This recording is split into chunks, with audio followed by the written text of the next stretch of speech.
Meet the quick mind that restlessly combs through the smallest of clues as it roams. From initial confusion to triumphant conclusion, my friends, here we have Sherlock Holmes. My friends. Yeah. And that is the Study in Scarlet Limerick by Isaac Asimov, which I just figured why not include it here since they do touch on some of that dialogue in the intro to the play, and we're not likely to have another place to stick that one in, so there you have it. I wrote a limerick also, though. Really? Yeah. Can you play the music again? Go for it. Two Jeremys and an Edward collude on a story of Holmes slightly skewed. On the stage they took flight, to the audience delight, when The Secret of Sherlock debuted. Very nice. I actually did a Google search to try to find a limerick about the play, and I didn't see any, so I should have just asked you. I didn't even think to. There you go. Yeah. Well, I didn't think there'd be one, so I just wanted to be ready. Yeah, that's great. Well, hello, everyone. We're back after quite a hiatus, but happy to be here talking about Sherlock Holmes. Yeah, this is a pretty thick episode, diving deep into this play. So I hope it was worth the wait. I really like what you did. Yeah. I actually got to listen to it this time around, so I like the intro that you made. So it felt like we're making our way into the theater. Oh yeah. In Guildford, which was cool because that's where Bretcon also debuted. So well, and I figured how many chances are we going to have to do something like that? So it would be fun. I do wonder if this one will end up being a little short, just given kind of the limitations of what we can really discuss about it. There's no visuals to talk about. And most people haven't seen it, so we can't really dive into our favorite moments. And there's no book, it's not based on one story. So, right. There's no, it's, I don't know. I'm sure we'll find something to waffle about. But you know what? Just to hang on the limerick for a moment, I was actually just in New York City a few days ago, and I paid a brief visit to the Mysterious Bookshop, which is a famous Sherlockian bookstore that we've talked about a few times on the show. It was a mixed experience. They didn't seem to have a ton of interesting stock at the moment, like no Colliers, no Strand, that kind of thing. But yeah, it's always a neat place to check out, though, at least. Yeah, and it might have just been the moment I happened to drop in. Who knows? But I went up to the register and I noticed a print for sale of the artwork from the dust jacket of the Sherlockian Limericks book by Asimov. And the cover art was done by a pretty famous artist named Gay and Wilson, and he worked primarily for the New Yorker, Playboy, National Lampoon, Punch, and Collier's, but he died back in 2019, so I was kind of confused. But these prints were all hand-signed and numbered, and then I looked and they were dated 1978, and so I wasn't quite sure how or why the Mysterious Bookshop would have ended up with these, but actually, it turns out, I found this out later from talking to some of our Sherlockian friends, it turns out that Otto Penzler, who owns the shop, actually commissioned that book under his Mysterious Press publishing arm, and I guess they just happened to recently have unearthed a bunch of them from back in the day, and they had quite a few, and it's an 8x10 with a mat board around it, but here's the thing, they were selling them for $20. Wow. So I don't know if they still have any in stock by the time this will air, but get your copy now, yeah. Yeah, honestly, I kind of wish I had bought a few more, but I don't know. Give them a call or give them an email. Maybe they'll have a few and you can snag one. It's a cool little print, and it's a real autograph. It's neat. That's pretty neat, yeah. But let's get to The Secret of Sherlock Holmes. This is going to be something different for us, but obviously, as we've said in the past, we've not actually seen the play. Sadly. Yeah. It was frankly before our time, or at least, before we were traveling the world. So we've had to settle for this suboptimal audio recording that's out there. Yeah. And the playbook by Jeremy Paul. And we can touch on specific moments, I guess. But overall, what are your overall thoughts on the play? I think I have to say I enjoyed it. The coughing... Yeah. Similarly, the laugh track was interesting, which kind of, balanced that out a little bit, But I think the main thing that I took away from it, frankly, how much I like the TV show, because this is very much a performance for an audience. Yeah. In that the subtlety and the nuance of the show had to be exaggerated for the people at the back. Right. You get that little bit of an element, but then as I was listening to it at one point, I just kind of closed my eyes and imagine sitting in the front row and then seeing Jeremy and Edward up there. It would have been magic. Yeah. Well, I listened to this long ago, and frankly, the quality of those recordings out there on YouTube, it was so bad that it kind of just put me off, and I haven't really gone back to it. until now. But, for this, I had to listen to it quite a few times. And I do have a lot of new respect for it and some opinions, but more than anything, I'm just, like you say, I'm really sad we never got to see it. I mean, doing the research and hearing about the highs and the lows they went through and just how hard Jeremy had to work to make this. Yeah. Makes me appreciate it far more than I was expecting to. But I mean, you know me, I don't like pastiche nearly as much as canon. Mm-hmm. This kind of tries to give you both, the best of both it's worlds. A little bit of both, yeah. Exactly. I mean, but I can kind of see now why people were a little less enthused when it was first announced. It's because you're expecting a mystery and it's not a mystery. Right. And even I, at first, was just kind of like, it's a little bit of a letdown that there's no mystery, because you want that from Sherlock Holmes. But now that it's kind of sunk in, I can enjoy it. There's no metric for this, because it's really, I don't know. I mean, I don't know if there's anything else like this out there, because it's not a standard narrative. It's really something crafted for the fans from Sherlockian pieces. Right. I don't even know if a non-Sherlockian could even follow this, just the jumping around and all the bits. I mean, it would be interesting to talk to somebody who had never heard of Sherlock Holmes and went to see this play. I feel like it was probably, I mean, from what we know about the backstory, it wasn't necessarily planned this way, but it feels like the perfect kind of advertising for the TV show, or at least maybe the perfect kind of gift to the audience, because you get, Jeremy and Edward on stage together. Yeah. It gives the TV audience exactly what they wanted, I think. It was a chance for them to get a little taste, like a safe taste of the theater also. And I think the theater would have benefited, because it was so many popular people. I mean, Jeremy said there was kids in the audience and things like that. Right. It gave everybody something they wanted, apart from maybe the people that wrote the reviews.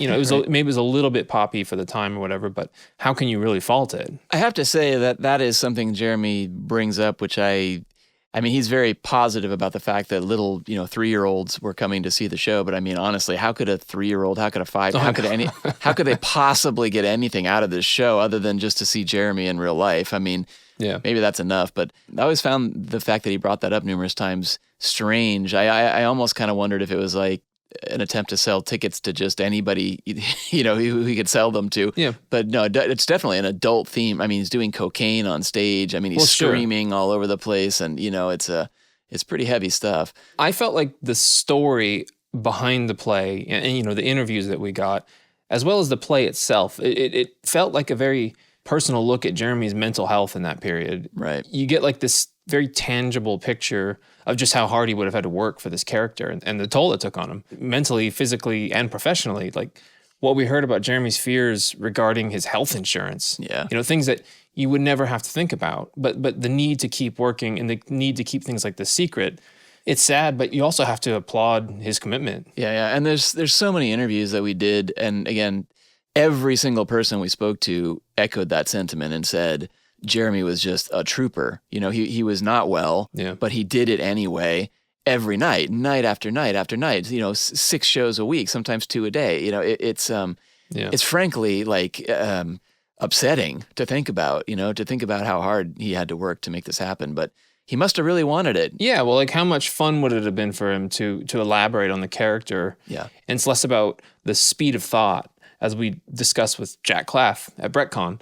It was maybe more leaning towards like ease of thought and this slow confidence, different to the TV shows. But well, yeah, and I can't remember if I read it out on the show, but Michael Cox in his book talked about what a revelation it was for him to see Jeremy on the stage, because he had never seen him on the stage, and like he was just kind of taken aback at how much of a natural he was, and just he didn't expect it to work at all, and it was like Jeremy just made it work. He's just a natural for the stage. He went back to his training, and he just made this thing happen. I mean, he's as explosive as ever, so it's like if you like that side of the Holmes character, it's all in there. He's explosive, he's manic, he's laughing wildly, it's all the things we comment on. It's all bigger because it's for an audience. And I think the question is it too big? But we'll come back to that.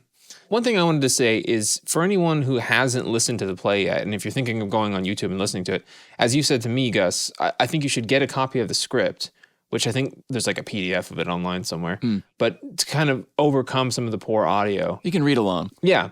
There's also a website online called goodnessgracious.co.uk, and this person, there was a photographer there, and he took tons and tons of pictures of the show. So if you want to, you can kind of go and get some sort of reference and get a picture in your mind. But I also think it was kind of nice to just sit there and close your eyes and kind of imagine it at first. Yeah. And like what it would have been like to just see them right in front of you, to see Sherlock right in front of you. It's an interesting thing.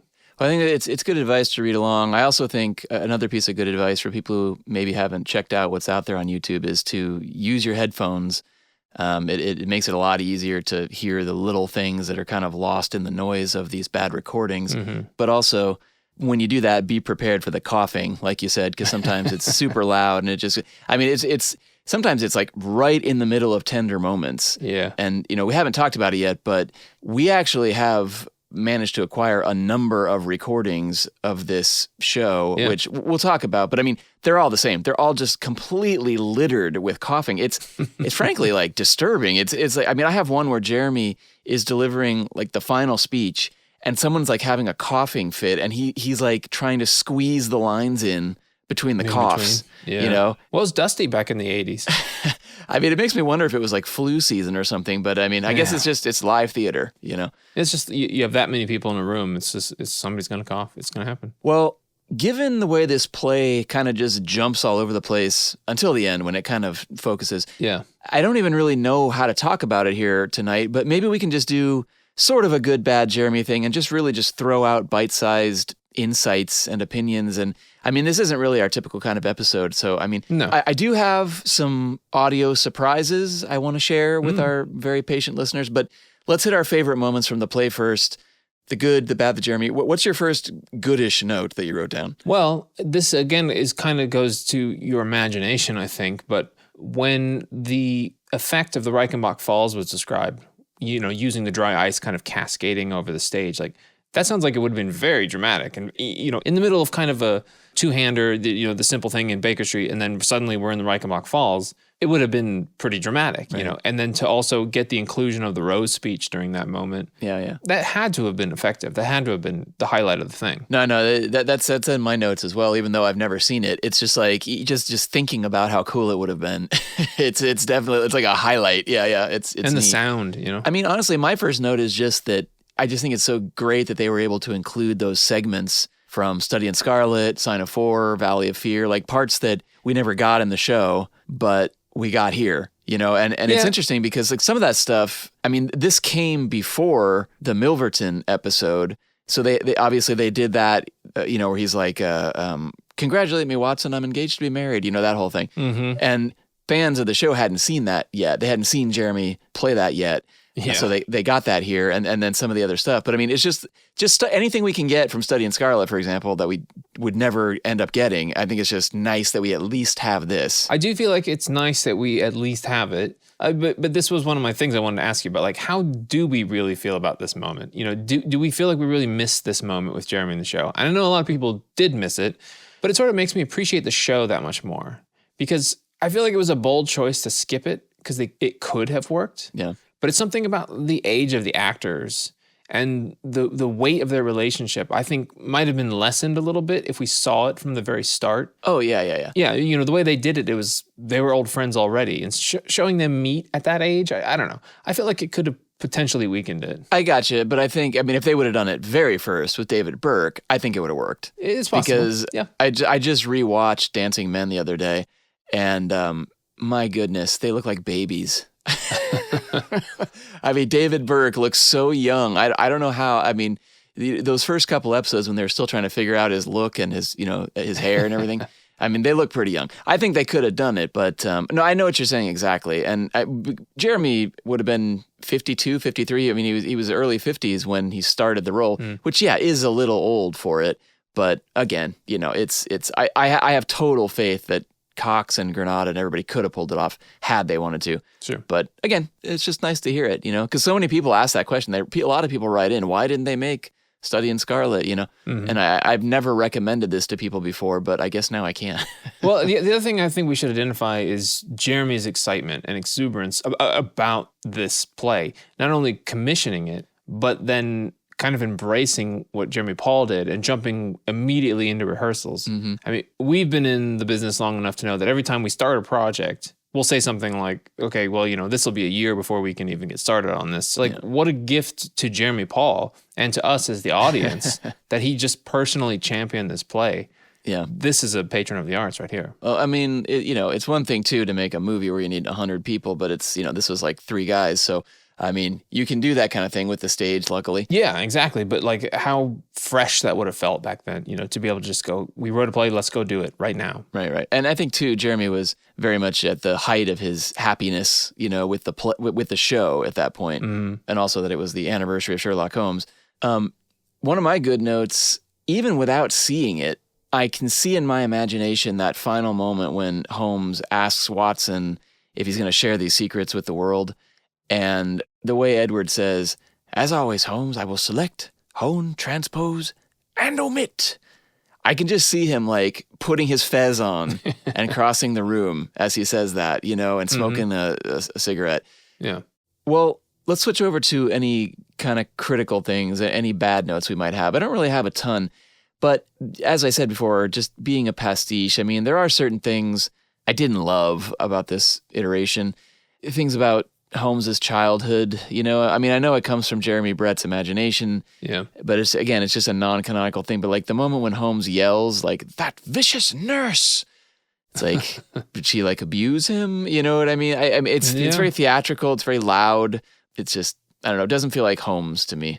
I remember one of the Pythons from Monty Python saying actors have to believe what they're saying.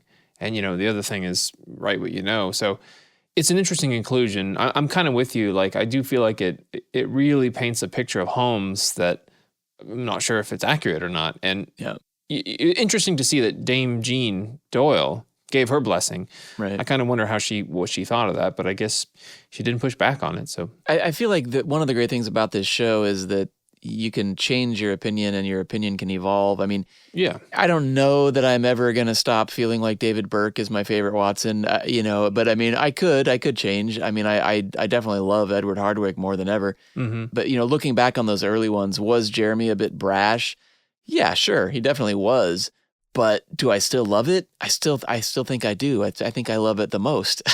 Yeah. Mm-hmm. So I don't know. But if Dame Jean didn't like it, I mean, I totally get where she's coming from, though. I mean, if you read the stories, there are little bits of psychoticness in Holmes, but generally speaking, he is kind of just a happy, fun guy. It's true, but I think that's what we like about this Sherlock. And the thing that I think everyone likes about Sherlock at all is that he's malleable to the time. At the time, I think what Jeremy decided was the right thing. And I think it worked perfectly because we all say it's the best one ever. And pretty much everybody in the world agrees.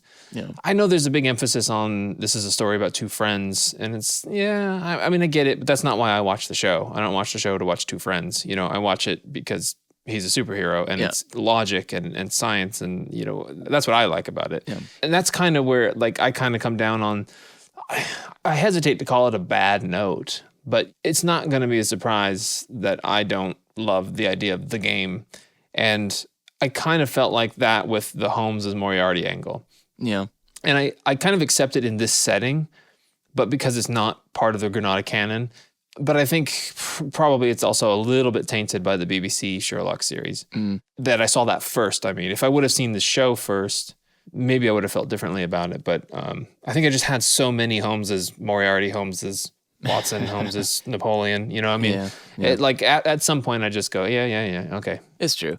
And I mean, again, just my next bad note really, and I think I only have 1 or 2, but it's along those lines, but it's just along the first point, which is the kind of the overly emotive, theatrical way in which this is all delivered. I mean, Edward said it at one point that Holmes was playing it like he was on cocaine from the time the curtain went up, as opposed to kind of getting to that point, which... Again, it's Jeremy. I mean, there's no way around it. It's not Holmes, it's Jeremy. It's Jeremy. Yeah, but it's, again, forgivable more so than probably it would have been in the show because of the format, because of the big stage. But you're out on the town, you're with your family, you're having a good time.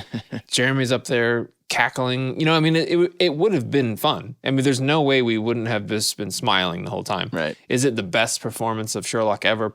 Probably not. Yeah. But it would have been a great thing. I mean, that's my Jeremy note was like, all the laughing and the cackling at the end of each act. I assume he was just running around in circles on stage laughing because he was having such a good time. Well, yeah. And again, like that's why I wish to God there was a video of this, because especially at the end, like the very end when it's like a client and then the music swells and then he's like, yeah, rah, yeah, you know, he just starts like, it's just like crazy. It's like, I mean, I totally understand why he did that. And again, listening to all the different versions, and we need to talk about all these versions at some point, but like all the different recordings we have of this, it's like he has to get the energy up for that audience. He has to just, with his sheer force of will, get the energy back up with that audience so that they will stand on their feet and clap as that music goes at the end. And he does it. And yet, in my heart, in my soul, in my gut, I feel like that had to have been so difficult for him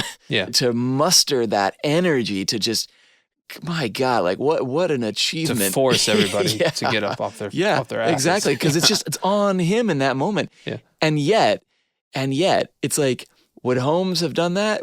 Right. You know what I mean? Would he have been so just out of the stratosphere, happy that the bell rang? It's like, no, but that's what I mean. It's like you're in the theater, you're having a good time. Yeah. And I could almost imagine Jeremy on Edward's shoulders or something, you know, or jumping on his back and like riding him like a horse through the theater. Like people would have applauded that and he would have been laughing the whole time. And like there's a little bit of me that wants to imagine that did happen. Yeah. One thing that's sad about all these recordings we have is that no one ever let the tape run beyond the applause, like, because as we've heard from a lot of people, like he used to come out and just talk to the audience and talk about, you know, modern issues and the Berlin Wall coming down and all these other things, and like it would have been cool if somebody would have let the tape run, but apparently no one ever did. Maybe sometime in the future when we have robots with customizable faces, we could sync to the existing audio and reproduce it on stage. You know, it'll be a little bit uncanny valley, but it'd be interesting to see. And I think everybody would sign up for it. Well, one of my other bad-ish notes is that this might be my biggest actual criticism. All the non-canonical stuff aside, what I don't like is the way in this story Holmes fails in Tibet to make sense of a mystery, and he has to come back to familiar surroundings to kind of get his powers back. I you know, he is that superhero, and I like to think his powers can work somewhere other than London, you know, and I feel like it kind of diminishes the character just a little bit to say that, you know, he couldn't do it. I mean, I get why dramatically, like he fell apart, had to come home to his Watson, had to get his life back together. I get it, but it's a sweet story. Yeah. I just wish it wouldn't have come at the expense of his omnipotence. You know what I mean? That kind of a thing. Yeah, I agree with that. Yeah. I do wish we could have seen him doing all of his costume changes. You know, when he's like, who do you see now? You know, like that whole moment where he's switching between the characters. Well, that's my number one Jeremy note, because I loved hearing him play Moriarty, you know, and just hearing him say those lines, because I could just see him like hunched over like an Edward Gorey drawing or something, you know, just like turning into things. And it's funny because the one on YouTube, when he says, "Who am I now? Who am I now?" he kind of, his voice changes a little bit. There are other versions of the tapes where that he doesn't really change his voice at all. So even when he gets to Moriarty, the one on YouTube, I think he's like, "And now," you know what I mean? Like he's very creepy when he says it. Yeah. But on a couple of them, he's just like, "And now," and then the music's what changes. A little more matter of fact. Yeah, exactly. So, I mean, that's what you get with theater. It's different every night, you know, and they try things, but in my mind, I was imagining that moment like almost in silhouette. Yeah. Like he stood in front of a light and he was changing his silhouette. And then when he said Moriarty, a light turned red or something. Sure. And then the music changed, and it would have been really effective because like, there's the villain and it was the same guy. Oh crap, you know? Yeah. But I mean, I just got to imagine that he probably took it straight out of Paget, you know, and that he did that like hunched over kind of spindly finger thing that the Paget drawing shows of Moriarty. And yeah, it would have been great to see. Yeah. Another Jeremy note, singing. I mean, it's Jeremy singing Wagner. I mean, it's the greatest. Well, I mean, we have it. You know, there's at least a record of it somewhere. And by the way, of those recordings that we have, all very bad quality, but Jeremy does not sing in all of them. In fact, there is one where he doesn't sing at all, and he does like those first like 4 lines from Twelfth Night, that moment where if music be the food of love, that thing. So he definitely did do that from time to time. He definitely did break into Shakespeare, and I have at least one record of that happening. That's cool. See where the mood takes him. Yeah, exactly. Maybe his singing voice wasn't feeling up to it that night. You had to do it, but it would be interesting to listen to them all back to back if they were just a little bit nicer quality. It is a little bit of a trudge because of the quality. I mean, it's an audio recorder from the 80s inside someone's pocket. So, you get what you get what's on the tin, but yeah, it is nice to hear, and it's just another piece that we didn't have. So it's neat that it's out there at least. Well, and I guess it's worth saying, and maybe now's the time to say it. I mean, in the journey that was the creation of this episode, we spoke to so many people, and that's kind of how we ended up coming up with these recordings. I think we have 5 or 6 at this point. I'm not totally sure. And when you say the quality is bad, I don't think people can quite imagine how bad the quality is on some of these things. I mean, when the one on YouTube is the best one that there is, frankly, that's really saying something. I mean, most of these are not even really listenable at all. And the thing is, I mean, I have some skills with Pro Tools and cleanup software, and these were far beyond my skills to salvage. Yeah. There was one we got a hold of from a friend of the show named Nick, which starts out amazing, which is what I used in the first part of the podcast. And like the first 20 minutes of that are very good, but then like somebody like put the recorder in their purse or something, and it just goes to terrible just as quick. But again, you have to think of the time. I mean, apart from a few iPhones ago, it was hard to get a good recording, especially of a live recording, something like that. And so who knows how close they were to the stage, and there's so many variables, but at least we have it, and at least it's discernible to some extent. Well, it's also just sad because, they didn't know what they were getting, but they were getting it really good. If they would have just kept recording. Well, there's no way they could have ever known back then. I know. No way to monitor that. Well, again, I have 1 or 2 other little notes that are good things, but I mean, basically just Jeremy. I mean, the play was his idea. And the fact that he was able to put in those things like the lighthouses, the children, beacons of light. Yeah. You can just hear it in his voice how happy he is that made it in when it got cut out of the show. Even though, he does get a little theatrical, when he's like, the scarecrows. Yeah. Again, different on different nights, but definitely theatrical. But it works. Well, it kept him happy, kept him sated, and means that we got more Sherlock out of him after the fact. Yeah, and there is one little thing. I wonder if you heard it. I think on the YouTube recording, it's actually maybe the hardest to hear it on that one. There's a moment where at the end when Holmes and Watson are fighting, and Watson says, before we abandon this fool's journey, and Holmes is going, help me, help me. He's saying that, and it's hard to make it out in the recordings, and it's not in the script that way. In the script, Watson says, I have one more question before we abandon this, and in the script he says, I'm ready for it. And then Watson says, isn't it true that this and that? But in the performances, every tape, he doesn't say, I'm ready for it. He goes, help me, help me. He's like calling out for help. And even though I feel like, it contradicts everything I've just said, it's such an impassioned plea. It feels like Jeremy is just pouring his soul into this part. It's painful to hear it.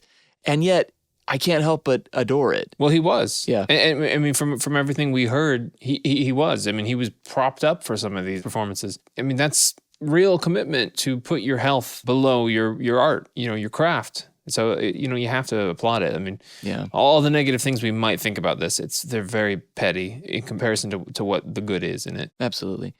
All these things aside, I do feel like it's worth talking about one thing having to do with the tapes. And so I thought I'd just share a little example because it would be impossible to share these tapes in long form. I mean, maybe at some point we'll put them up on an archive, and anyone who really wants to, listen to extremely loud noise and extremely loud coughing, maybe they can give it a go. But in the meantime, I thought just to show people a little example of how Jeremy could kind of change it up between different nights, I put together just 2 little clips from different nights of the show of Holmes, and it's the moment when he announces he's being engaged to Milverton's servant girl. And so here's a clip from 2 nights of the play, back to back. See what you think. Watson, congratulate me, I'm engaged to be married. Thank you, congratulations. To who? The Milverton's housemaid, I needed information. Oh, you got too far. That was the most necessary step. I'm a plumber with a rising business. Escort my name. I've walked with her and I've talked with her. Heavens, those talks. But the girl! God, that wasn't God to help. One must play one's cards as best one can when such a stake is on the table. However, I do rejoice to tell you that I do have a hated rival who will cut me out the moment my back is turned. Ah, what a splendid night it is. Congratulate me, Watson. I'm engaged to be married. My dear friend, congratulations! To? The Milton's housemaid. I needed information. Sorry, you've gone too far. No, it was a most necessary step. I'm a plumber with a rising business. Escort by name. I've walked with her and I've talked with her. Heavens, those talks. But the girl! Nothing else, Watson. Can't pick up. I must play one's cards as best one can when such a stake is on the table. However, I rejoice to tell you that I do have a hated rival. Who will cut me out the moment my back is turned. Ah, what a splendid night it is. I kind of like the fact that the audience was either so engrossed or so familiar with the stories that they laughed at the right moments. Yeah, well, that's what I mean. I think it was always fans going to see this. You know what I mean? Yeah. Fans of the stories. I needed information. Yeah. At the very end of that second one, though, he's like, "I have a hated rival." Rah! Yeah. Like, I don't know what he was doing, but it was like he doesn't do that in the first one. I imagine him twirling or something, in that moment. Exactly, like maybe like riposting with a sword or something, But like in the first one, he's like, "Congratulate me, Watson, I'm engaged to be married." And then in the second one, he's like, "Congratulate me, Watson, I'm engaged to be married." Yeah. It's just They both work somehow. Those talks. I love that line. yeah. So eventually, we'll find a way to share all these recordings, but as I say, they are very bad. So I mean, if there is anyone out there with mad skills at audio remastering, feel free to get in touch. I mean, I've tried using AI enhancement. I've tried sitting with them literally for days in Pro Tools, and I don't know. I think it's a lost cause, but Maybe Peter Jackson's listening or someone from his company. I think it would take that level. Yeah. Okay, well, before we get to Persian Slippers, I do have a few things I'd like to share with our kind and loyal listeners. One thing listeners of this podcast may not know is that, we try to conduct as many interviews as possible for these episodes nowadays. I mean, we weren't really in the interview business at the start of this, but now we are. Mm-hmm. For the stage play, there were many people we talked to, and frankly, still some that we are waiting to talk to, and some that didn't make it into the episode simply for time and pacing reasons. But one person we spoke to was John Leonard, who was the sound designer for the play. And he had a lot of very interesting stories, but they were very largely technical in nature. And David and I were talking about, putting out a special episode of just interviews from the secret crew somewhere down the road, because, I mean, they all had such fun stories to share. But one thing that John Leonard shared with us was the original audio files for a few of the sound cues that were pre-recorded for the show. Right. So, I mean, these are cues that were recorded by Edward Hardwick and Jeremy Brett. And even though he actually lost a great deal of his legacy materials in a fire not long ago, these somehow miraculously survived. So Let's hear them. without further ado, here are two very brief audio cues from their original masters from the original actors. Holmes, can I be of assistance? You speak of danger. You are afraid of something. Of what? I'm here, my friend.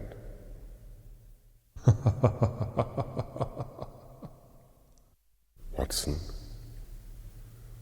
Watson. Work is the best antidote to sorrow.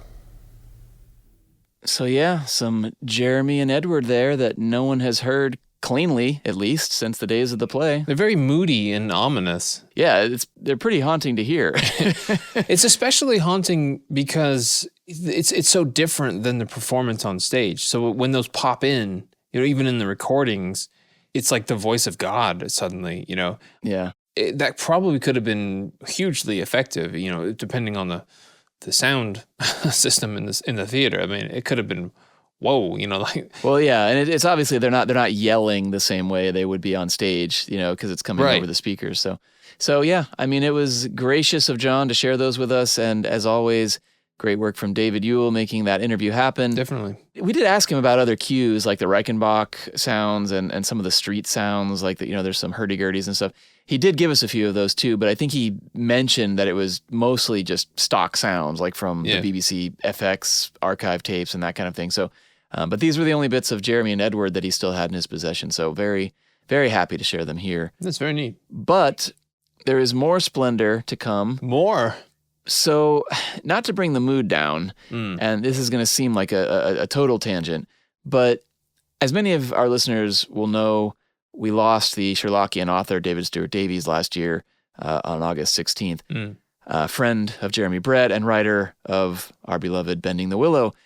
We've just been so away, we just haven't had a chance to talk about it, and maybe we will more later. I mean, he was 78 years old, and he had been suffering from an illness for a while, so it was quite a loss for the Sherlockian community. We had actually been in contact with him, and he had hoped to join us at BrettCon last year, but his health just didn't permit it.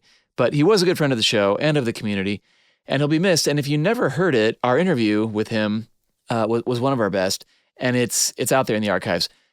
And he had so many incredible insights into the show and into Jeremy, and we'll continue to, keep his work alive here. But there was a small snippet from that interview, which was left on the cutting room floor, which I thought we could share here tonight as it pertains to the play. And I didn't know where to include it in the episode, because you'll see it just kind of doesn't really fit anywhere. But in honor of Mr. Davies, let's go ahead and include that here. Yeah. You mentioned that you got to be fairly close with Jeremy Paul. Yeah. Famously, I suppose at this point, Jeremy Brett, when he was conceiving the notion of the play, The Secret of Sherlock Holmes, recorded some hours of audio tape that that kind of got all his thoughts down about what he thought the play should be, and he gave that to Jeremy Paul and said, make a play out of this. And we thought it would be the holy grail if we could ever find that audio. Have you ever heard any of that by any chance? No, I haven't. I do know that Jeremy would go on at great length about various things, because he had an idea for a second play. A 25-minute, opens with a 25-minute monologue from Sherlock Holmes, and then turns to Watson and says, "Breakfast," and I was thinking, whoever played Watson would be bored rigid every night to sit for 25 minutes. And he would tell Jeremy, and Jeremy said that, he said, "I'll make notes about it, but nothing will happen." Yeah. Nothing, apart from, I think it's not theatrically valuable, but Interesting. We actually had a conversation with Prim, Edward's wife, and she told us a few stories about nights during the play when Jeremy would just start ad-libbing and go off on 10-minute Shakespearean monologues, and Edward had to sit there trying to figure out how he was going to bring it back to where it had to be. Did you ever see the play? Yes, I did, and it's interesting because I saw it. It is pre-London opening in Richmond, and I was with Catherine, and we sat open-mouthed in the first act with, this is absolutely brilliant, yes. And then we saw it in London, and Jeremy had opened up a bit and wasn't quite as strict with his lines and with his movements, and then finally saw it when he's doing a provincial tour, came to Leeds, near where I live, and he was all over the place then. It was almost like a different play. Really? And the first version of it, the production, we just thought it was brilliant. Really. Yeah, it's wonderful.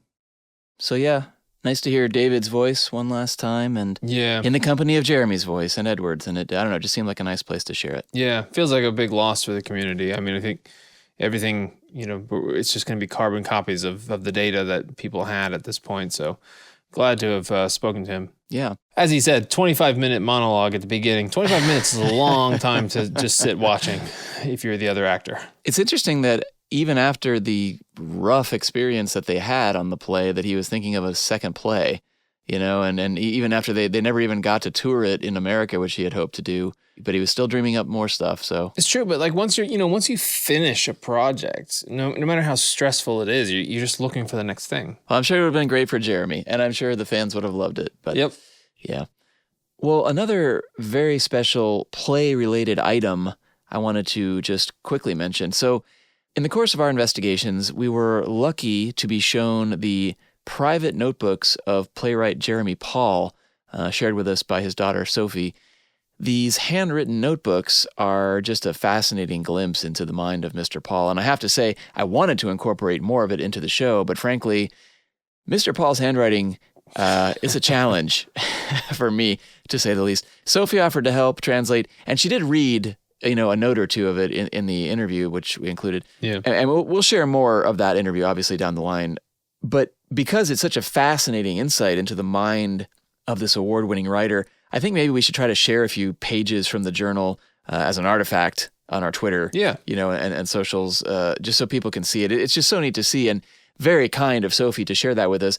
I mean, I know we're going to talk about these notebooks in the future. It's not just the one from the play. There's others from other episodes. Yeah. And I'm still holding out hope that someday those 8 hours of tape that Jeremy made will show up in Sophie's house somewhere. I feel like I said, that would be the holy grail for this play. Yeah. So who knows? Maybe at the end of the run, we'll revisit the play again, and we'll just, pull all these threads together one more time and do a revisit. I don't know. We really could. We have so much material, so much data. But, and speaking of artifacts, I think we're going to have a lot from this episode. So if you're not already following us on social media, you should consider it. I realize most people hate social media, and I'm right there with you. But if for nothing else, you get some fun stuff. Well, we're on Instagram now, right? We're on Instagram now. We're all over the place, man. If you need your Sherlock fix, we got you covered. Cool. All right. Well, let's distribute some Persian slippers. I'm not even sure we should really rate it, to be honest. I mean, we're only really rating the audio recordings and the script itself. But I mean, we're here, so I guess we might as well give it a go. But I don't know. For me, I've ended up really liking this a lot more than I would have thought possible. The performances are they're just top notch. It's Jeremy, it's Edward on the stage together. Frankly, the music, that track from Nigel Hess's score CD, having edited it, it gets stuck in my head like few songs ever have. It's very good music. I highly recommend getting it. It's out there. And the script, it's very competently done. I guess my only real complaint is just kind of the whole idea of the thing. I mean, the idea that Holmes is Moriarty, like you said. I mean, if that's what they decided to do, then they did it as good as it can be done. I mean, it's engrossing. I just don't love that idea, That said, is it better than a pastiche, like a non-Doyle locked door mystery with Jeremy and Edward? I mean, I guess we'll never know, but I have a feeling the answer is yes. I have a feeling, this is mostly pure Doyle, but it just feels thin. It's the greatest hits. Yeah, well but it also is very short. Yeah. I mean, I feel like it feels like, I know this isn't true, but it almost feels like there was a mystery and they decided to cut it out. And again, I totally understand Jeremy's health, Jeremy Paul's, everything he said about how short it is and the reasons why. And, maybe Jeremy's health was part of the problem. Maybe they wrote the play short for that reason. I don't know. But it does just feel short, and it does just feel a little thin. But for what it is, it's great. My biggest thing is just, if we had video of this, would I watch it over and over like the show? I kind of think I would, I think it's sad that it's lost. And I mean, it's not lost, it's theater, but it's like there could have been a video. I keep hoping a video will surface. Yeah. And frankly, I don't know what I should say, but in spite of some promising leads on that front over the years, that maybe there is a video floating around out there. Yeah. Yeah, it has yet to materialize. Nothing confirmed. I'd love to experience that Reichenbach effect someday. Yeah. In the end, I think it's a worthy addition to the oeuvre of what this team created. Comparing it to the show is like apples and orange pips. But for what it is, I think I'm going to give it a 7.5 out of 10. Okay. I have no doubt that if I had seen it live or met Jeremy at the stage door, I'd probably be giving it a 10. Yeah. But, for what we have, I'm going to say 7.5. Yeah, I think that's fair. I think I have an admission that maybe I'll be torn to shreds over. I don't know. Well, I think music on a slightly higher pedestal. I think movies and TV, when they're at their best, are the highest form, or possibly the most convincing, all-encompassing form of art. A world is created and filled with actors, craftspeople. We're told where to look, where to listen. Our mood is changed by the addition of the music. With the play, even when I enjoyed it, I generally got the feeling of wow, these actors are great. Yeah. I know there's a lot of people involved in the writing and this and that, but I tend to focus on the performance and that willingness to stand in front of an audience and tell a story, which I fully appreciate. But after watching something so perfectly executed as, say, The Six Napoleons, I find listening to the play and hearing Jeremy and Edward having to project their voices to the back of the room, it kind of takes me out of it a little bit. Yeah. But because of that consideration, whereas in an excellent movie, I kind of dissolve into it fully. But all that said, I can only imagine how thrilling it would have been sitting there and actually watching this. You know, the Sherlock and the Watson on stage, right in front of you. You know, delivering all these classic lines. All that, you know, like I said, it's the greatest hits, but it's just like going to the concert. You know, it's not the exact thing as the album, but it's different. It is time to, like, do you rate this as your own experience? You know, having struggled to hear it through the tape recorder in someone's pocket, or you know, people are coughing and this and that. You know, or do you try to place yourself in the audience? And rate it as if you think you were there. And I tried to kind of go, you know, in between and put myself in someone else's shoes, someone else's Persian slippers. Yeah. I mean, maybe I'm being, you know, more gracious than I normally am, but I think I'd give it an 8 out of 10. Yeah. Because I can kind of imagine that experience, having had the experience of BretCon and the things that we've actually had a chance to do and meet these people and actually look at them and go, holy crap. That's Betsy Brantley, you know? Yeah. That's Christopher Tabori. Yeah. Those moments are powerful and they're inspiring. And so I think if you could have been at this show, it would have been maybe not life-changing. I think that might be a little exaggerating, but I think you would have gone, this is one of the best things I've ever seen. This is one of the best performances I've ever seen. Yeah. Because it was fun. I probably should have tried to separate myself in that way more. I mean, I'm really just sort of looking at it because I can't put myself in that position. You know, I mean, we weren't there. We never did. No, so, exactly. I mean, had I been there, I'm sure it would have been one of the greatest experiences of my entire life. Yeah. But just looking at it as a written piece of work and as a production with all its various elements, that's kind of what I based it on. I mean, the personal experience, I mean, that would have been incalculable. No doubt in my mind. I mean, imagine going backstage and having him say, come up and have a glass of wine, you know? I mean, yeah. I mean, we've had that experience on a much lower level, but like, you know how impactful those things are. Yeah. And I will always be jealous of all those wonderful people out there who got to see it and experience it and work on it and to know the people who worked on it. So at least a lot of people did get to enjoy it. And maybe someday that magical videotape will materialize. Until then, we have our audio. We have the audio, and we have the book. We have the playbook and all the ephemera that goes along with it. And I should say, you know, just to put a finer point on this, there are a lot of photos on this website. If you want to go, I had this idea of if we couldn't ever get the video, I thought it'd be interesting to contact the photographer because he says he has more than 150 photographs taken during the production. So I thought it would have been interesting to try to place them to the audio at very least. Yeah. But I don't know if he's going to be willing to kind of part with that many photos. So we can talk to him. I would think if we ever did that, we should also subtitle it. Well, that'd be easy too, because there is a playbook out there, so we could do that. Exactly. Okay, well, let's ring that familiar bell for a little of Mrs. Hudson's housekeeping. Mrs. Hudson!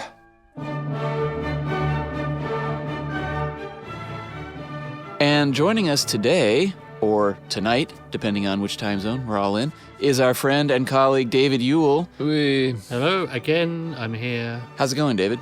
Very well. I'm becoming like a rash that just never quite disappears. Yeah. We keep trying to get the creams, but they never come in. Yeah. So I wanted to share something that will likely make our audience a bit jealous.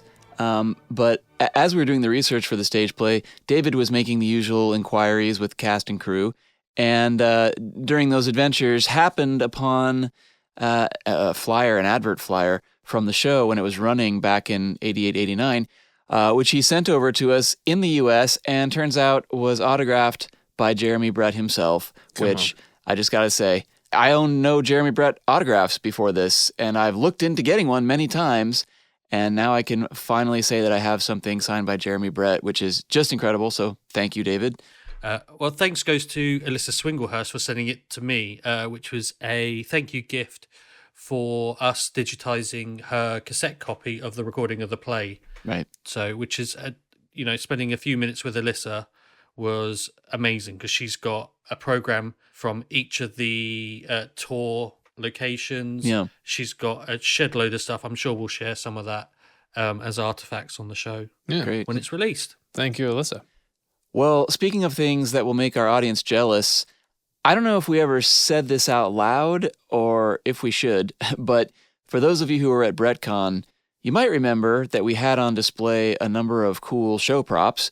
But one of those that was particularly amazing in my view was Dr. Watson's door plaque from the empty house. You are just going to make everybody so angry right now. I know. Well, see, the thing is, Prim, Edward's wife, was kind enough to let us put it on display at BrettCon, but afterwards, I don't even know the right word. She was generous, amazing enough to tell us we could keep the plaque.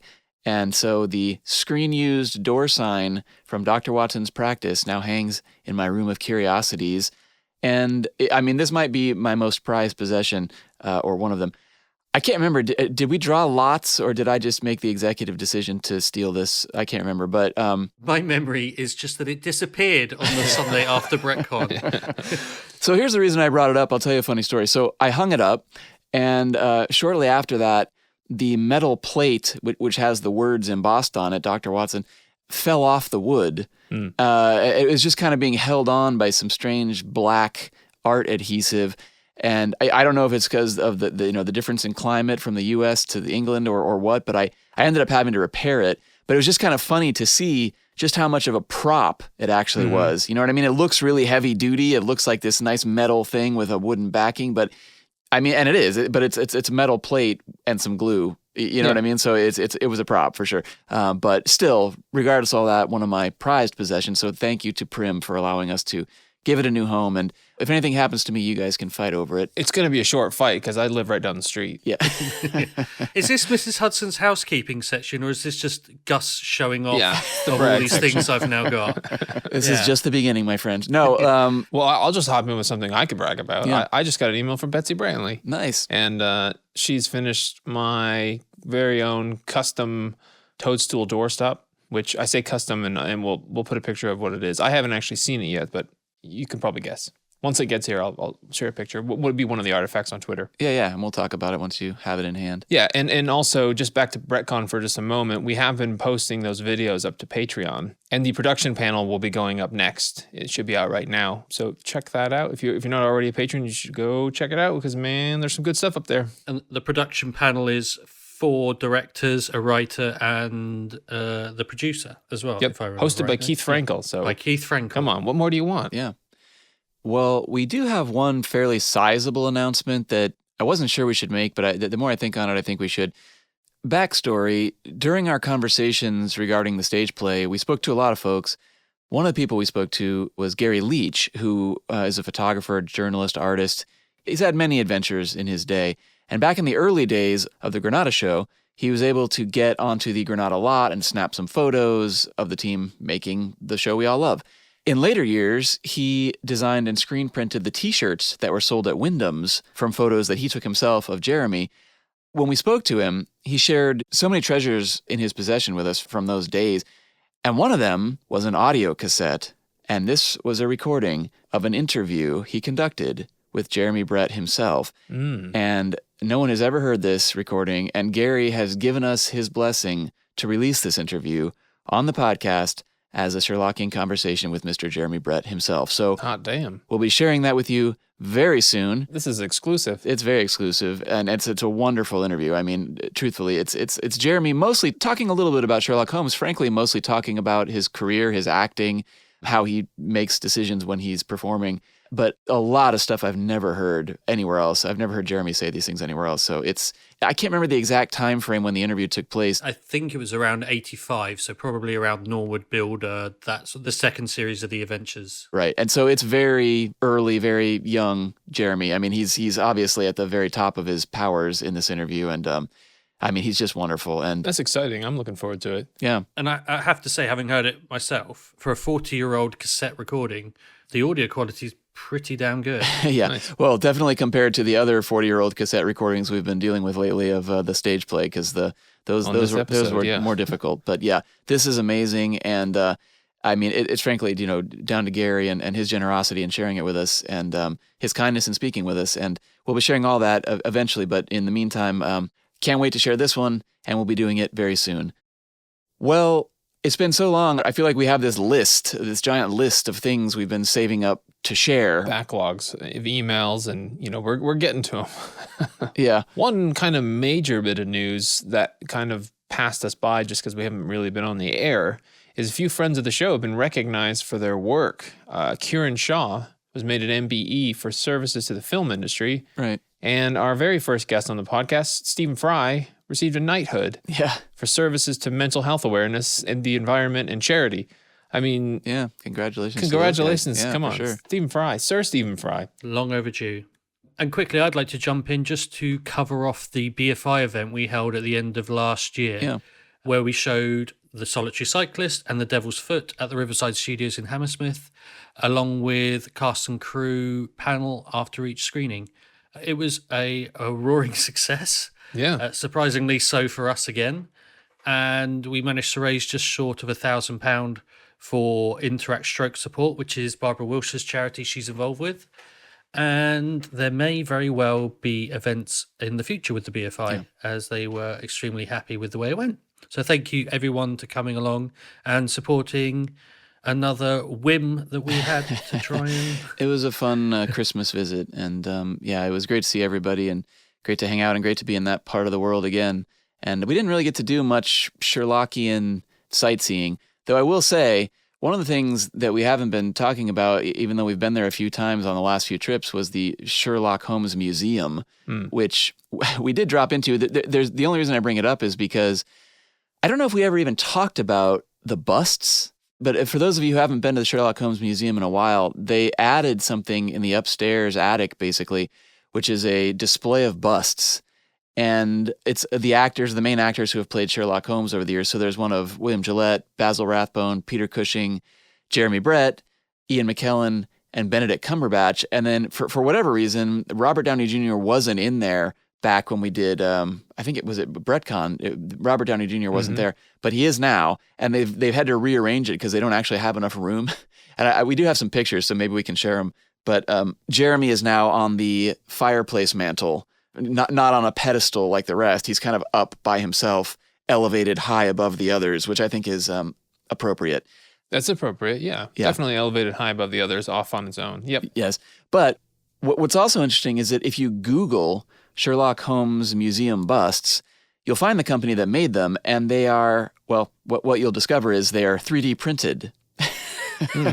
So they actually, on their website, you can see the the render models, or whatever you want to call it, like the 3D model that they used to make these busts. And I actually reached out to them because they do custom work and they do sell things. I kind of doubt they're going to sell these, but I reached out to see if you could buy a copy. I mean, I don't know. They haven't written back yet, so we'll see. But well, why wouldn't they? I mean, if they put in that much work and just to give it to just the museum one time, I feel like they'd sell them if they could. I wonder if you can actually ask for a custom head size so I could put my hats on them. If I could get like a 7 3/8 Jeremy Brett skull. From my memory, they're not to scale. It's a little smaller than a human head. You know what I mean? It's probably 3/4 of the size. But if it's a 3D object, it just takes a second to scale up. Yeah, true. I mean, the Jeremy Brett one is pretty nice. I mean, they're all good. They're all good. Some of them are better than others, and obviously, like William Gillette, I'm not sure how many great photos there are of him, but it's interesting. So if they write back, I'll let everybody know. And, if they get this mad rush for, busts of Jeremy Brett, I guess that'll be great. Yeah. This sounds like the adventure of the 6 Holwardians.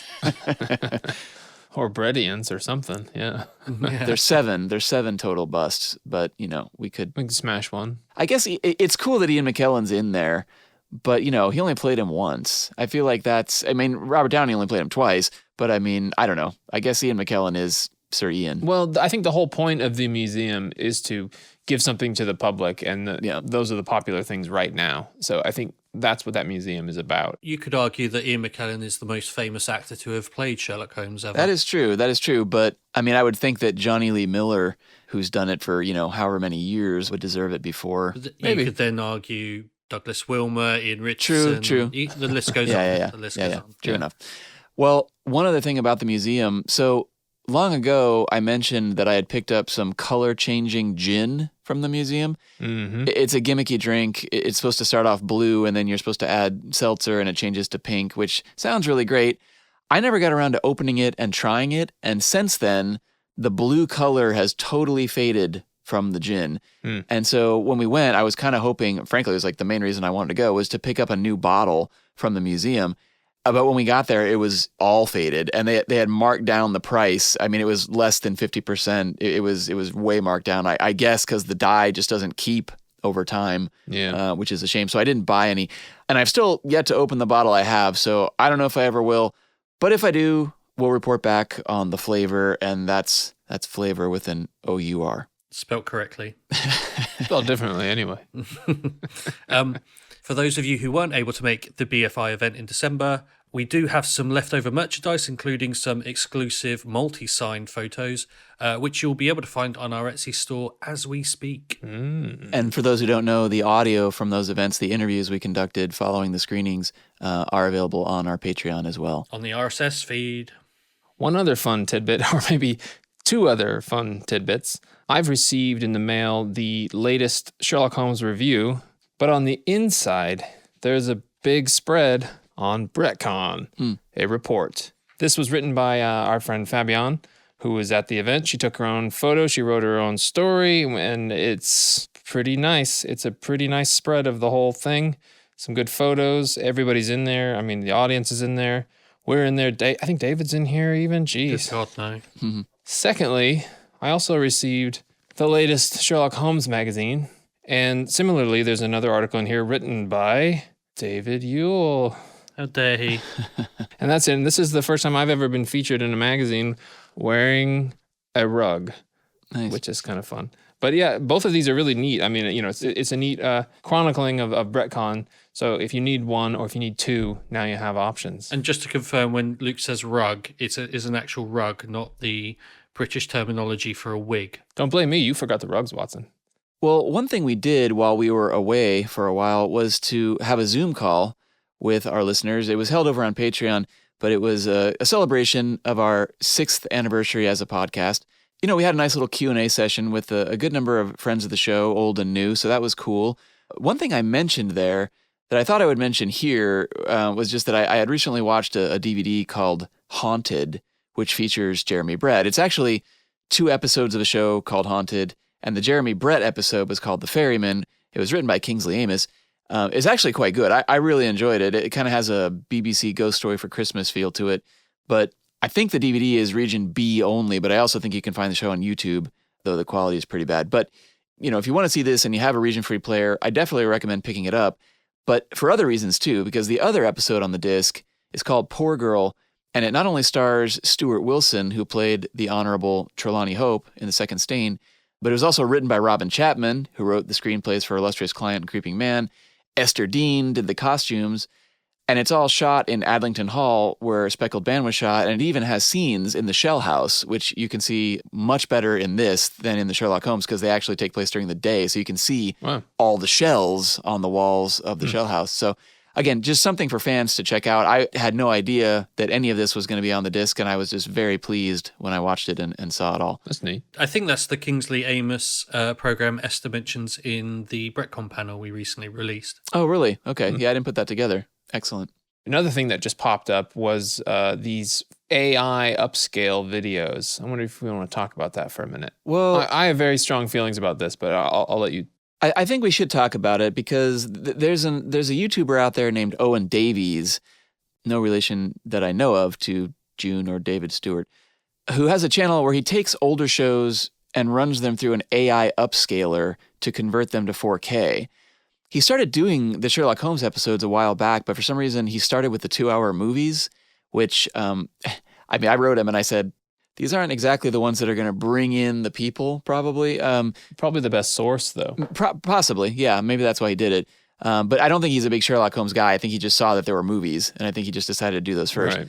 But he recently added the very first batch of David Burke episodes, and it's hard to talk about it because it's like they do look good. They look very fresh and new and sharp, but it's also different. So, I mean, For example, like I watched, which one did I watch? It was Dancing Men I watched.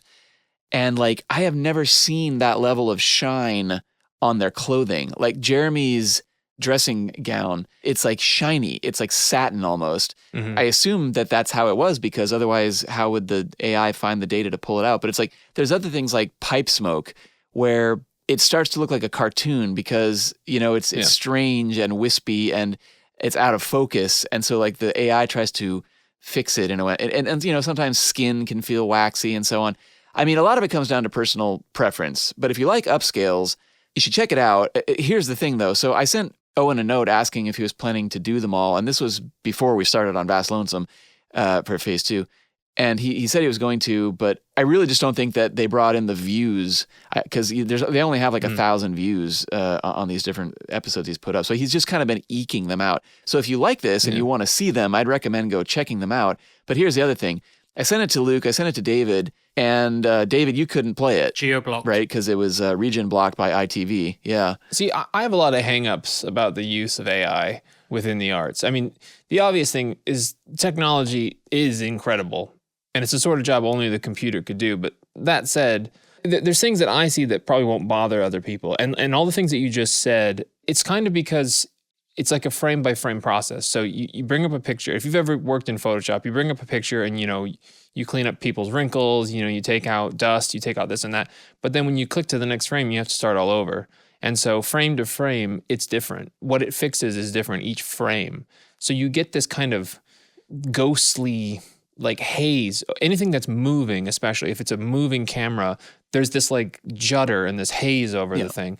And it's easy to critique because it's new, but like you said, it's waxy. It looks like waxworks. It starts to approach the uncanny valley, and that's what I was getting. Yeah. For average viewers, it's probably fine or better or cool. But once you've done this kind of thing, it feels like a gimmick. If you've done it yourself, versus AI, and you start to dislike it when you see it because it's like auto-tune on vocals. I get it. I get that. Digital stabilization, AI smoothing. It's like auto-tune for video. Well, see, the interesting thing is, like, I tried to talk to him about it at one point, and because he upscaled some other shows. He's done like 100 shows, and usually it's stuff that's fairly obscure. He did a show I adore called Farscape, and the thing about Farscape is that the masters were lost through incredible stupidity on the behalf of Brian Henson, which we can talk about another day. On a different podcast. Yeah. But the masters were all thrown in the trash. And so all that exists, the best quality copy out there, is basically a DVD level quality. And so using the AI upscale to get it closer to something like a Blu-ray HD transfer, to me, is like a godsend for that show. I mean, I downloaded them all the moment he put them out because I had a feeling that they would get pulled for copyright. And then in fact they did. So now they're not available on his channel anymore. But I have them, and it's like, I will never watch anything other than these because they're just so much better than any other copy. But with the Sherlock Holmes stuff, it's like, I don't know where he got his sources because frankly, they don't look bad on the Blu-ray, right? So like, I don't know if he took the Blu-rays and upscaled those, or he took maybe he wasn't aware that there was a Blu-ray and he did it off the DVD copy. Like, I don't know for sure what he did. Because when he told me he was going to do it, I was like, do we even need that? I mean, they're on Blu-ray. They look pretty good. But then I saw what he did, and the crispness is crazy. Yeah. I mean, just like the irises of people's eyeballs, it almost looks like a computer animated show. I mean, like, but that's what I mean. Yeah, it does. But it's not though. And but that's the reason why I can forgive it in a sense, because it's still Jeremy. It's still the performance. It's still the same camera moves. It's just kind of trying to I guess, bring it into the modern century with the visual of it. Yeah. See, but I don't like it. That's what I mean. Like, it just feels like a filter to me. Yeah. I know it's higher resolution, but it feels like an iPhone filter. Especially, I just kind of scanned through The Crooked Man, and when they're in the military office, there's a shot of Holmes, and he just looks so wrinkly, like the bags under his eyes. They're so much stronger than I ever noticed, and part of that is because there's this kind of romantic discussion about film grain, and you can love or hate film grain, but what film grain actually does is it kind of disturbs harsh lines like that, and so for certain effects, sometimes adding film grain even to a photo, will soften the digital look just so that you're not getting like banding and things like your eyeballs and your irises and things like that. It helps it just soften those things. Even though they're sharp, they're not crisp and deep. And when the film grain's taken away and it has this kind of smooth feature, it just feels like chewing gum. I know what you mean. And you know, we've probably waffled on this long enough. I think David's fallen asleep. I would say, you know, check it out for yourself and see what you think. If you're in the UK or somewhere where it is blocked, you can get around it with a VPN. Short of that, I don't know that you'd be able to see them, but you know, let us know what you think. Well, bottom line, I think we all agree that we'd love to go and find the original negatives and create the highest quality we could from those. Yeah, definitely. That would be wonderful. So I have another audio clip here. David brought this one to my attention, and we can listen to it and then discuss, but it's Lee Child. For those who don't know who that is, it's the British author who wrote the Jack Reacher series.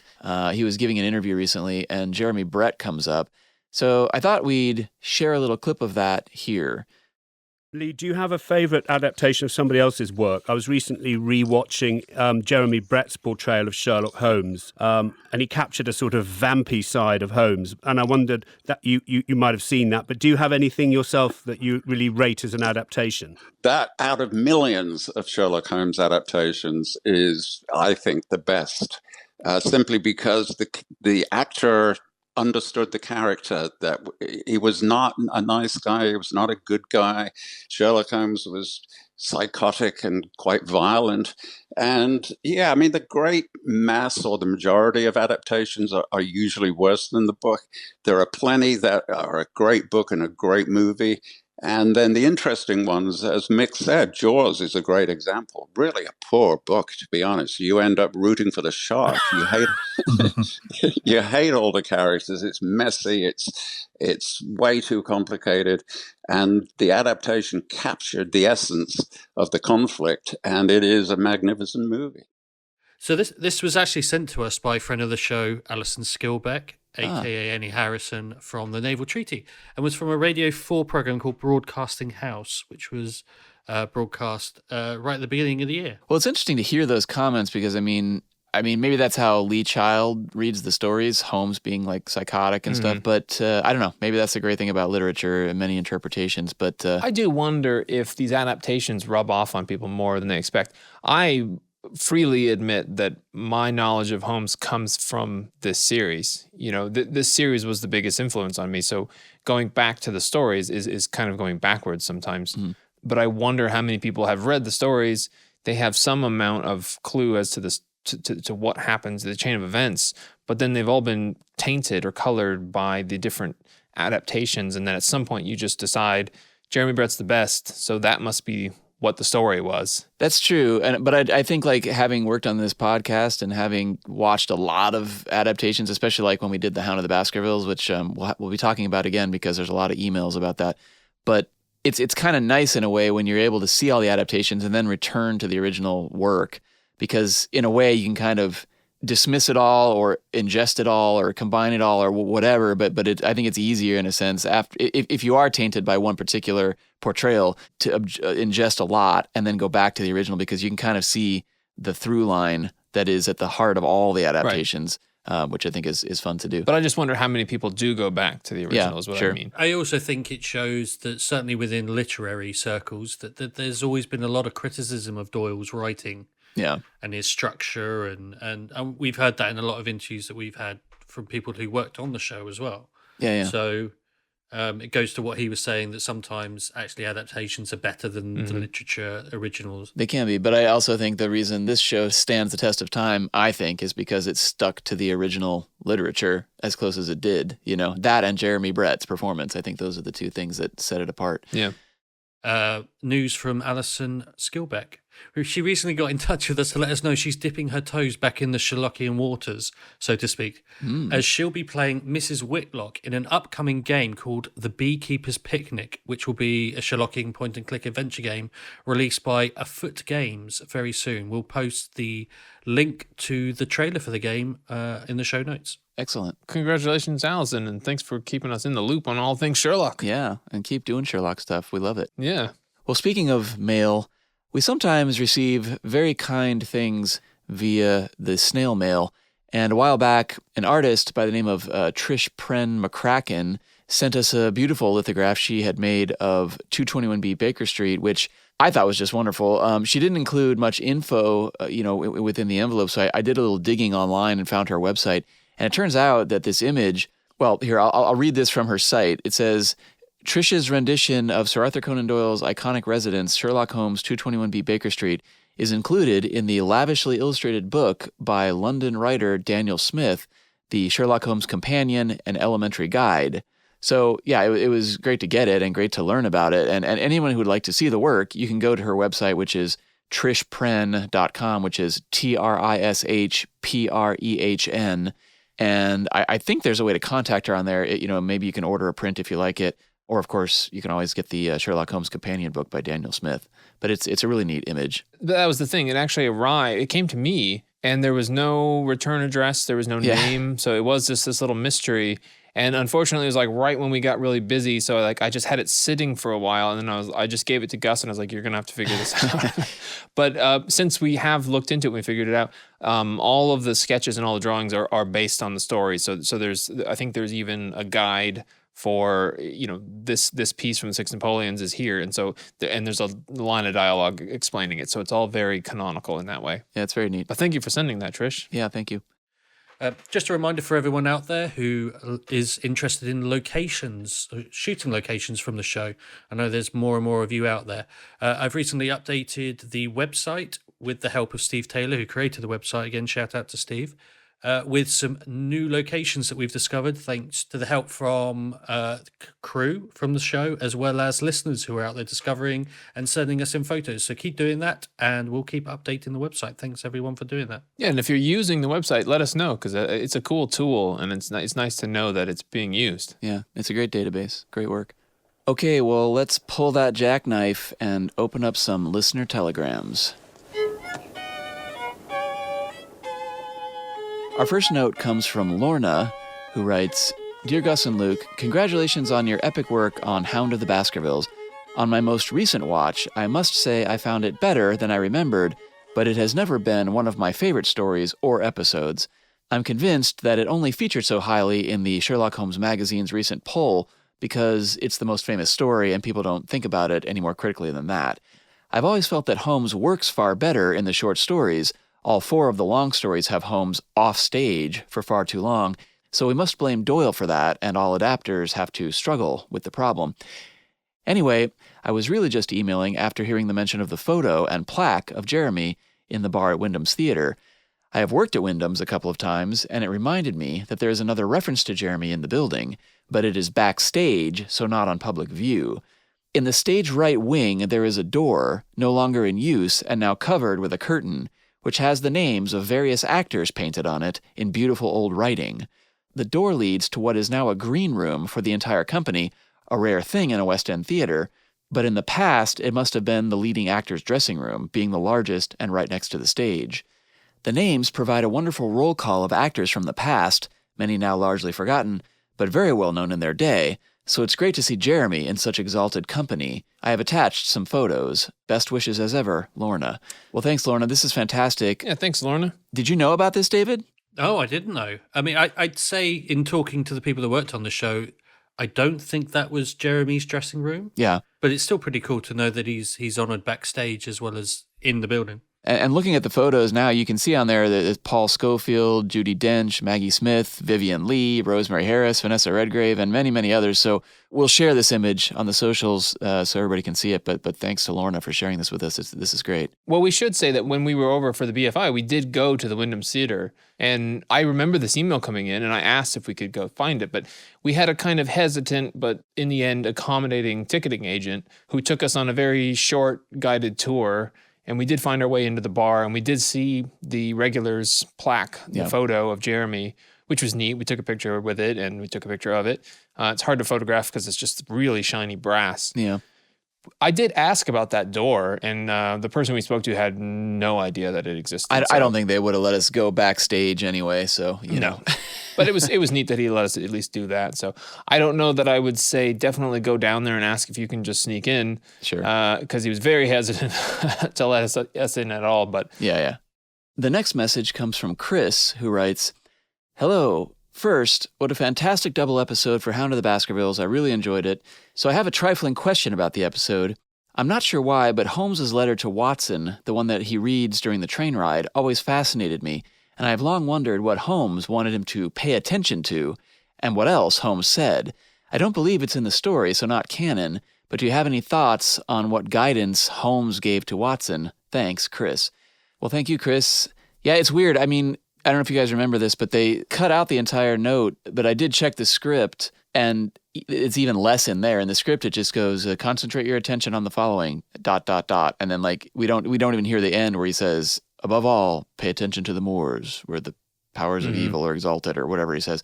But you can see, if you watch the episode, that they did have a fully written note as a prop, and you can almost read it through the paper because the sun is like shining through the paper when he's reading it. And I was kind of actually wondering if maybe now that we have that 4K AI upscale, maybe we could pull the picture of it. But I don't know. Unless the prop services, I don't know if we'll ever have an answer to that one. But it's a good question. And what do I think he said? I don't know.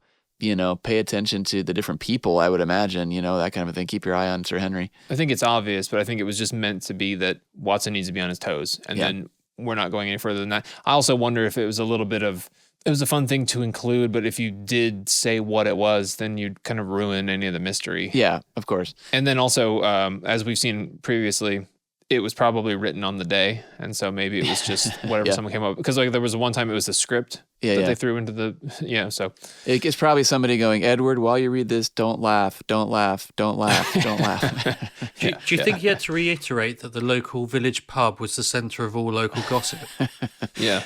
Find a good hiding spot, Watson. Yeah. The next note is from a friend of the show, Matt Hall. He writes, hey guys. Hey, Matt. Really enjoyed the Hound podcast. You talked about phosphorus being toxic, does it glow, etc. I attach a long version of an article I published in the Baker Street Journal in autumn of 2024. This is issue 3 of last year on this very topic.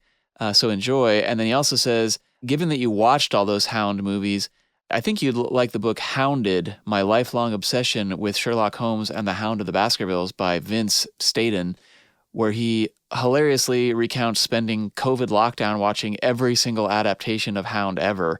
It's very enjoyable. Thanks, Matt. Yeah, Matt, I did end up picking up that Hounded book. I skipped around in it, read a few parts. I really should read it from top to bottom to get the full experience. But yeah, I think that would give me flashbacks if we had to read that.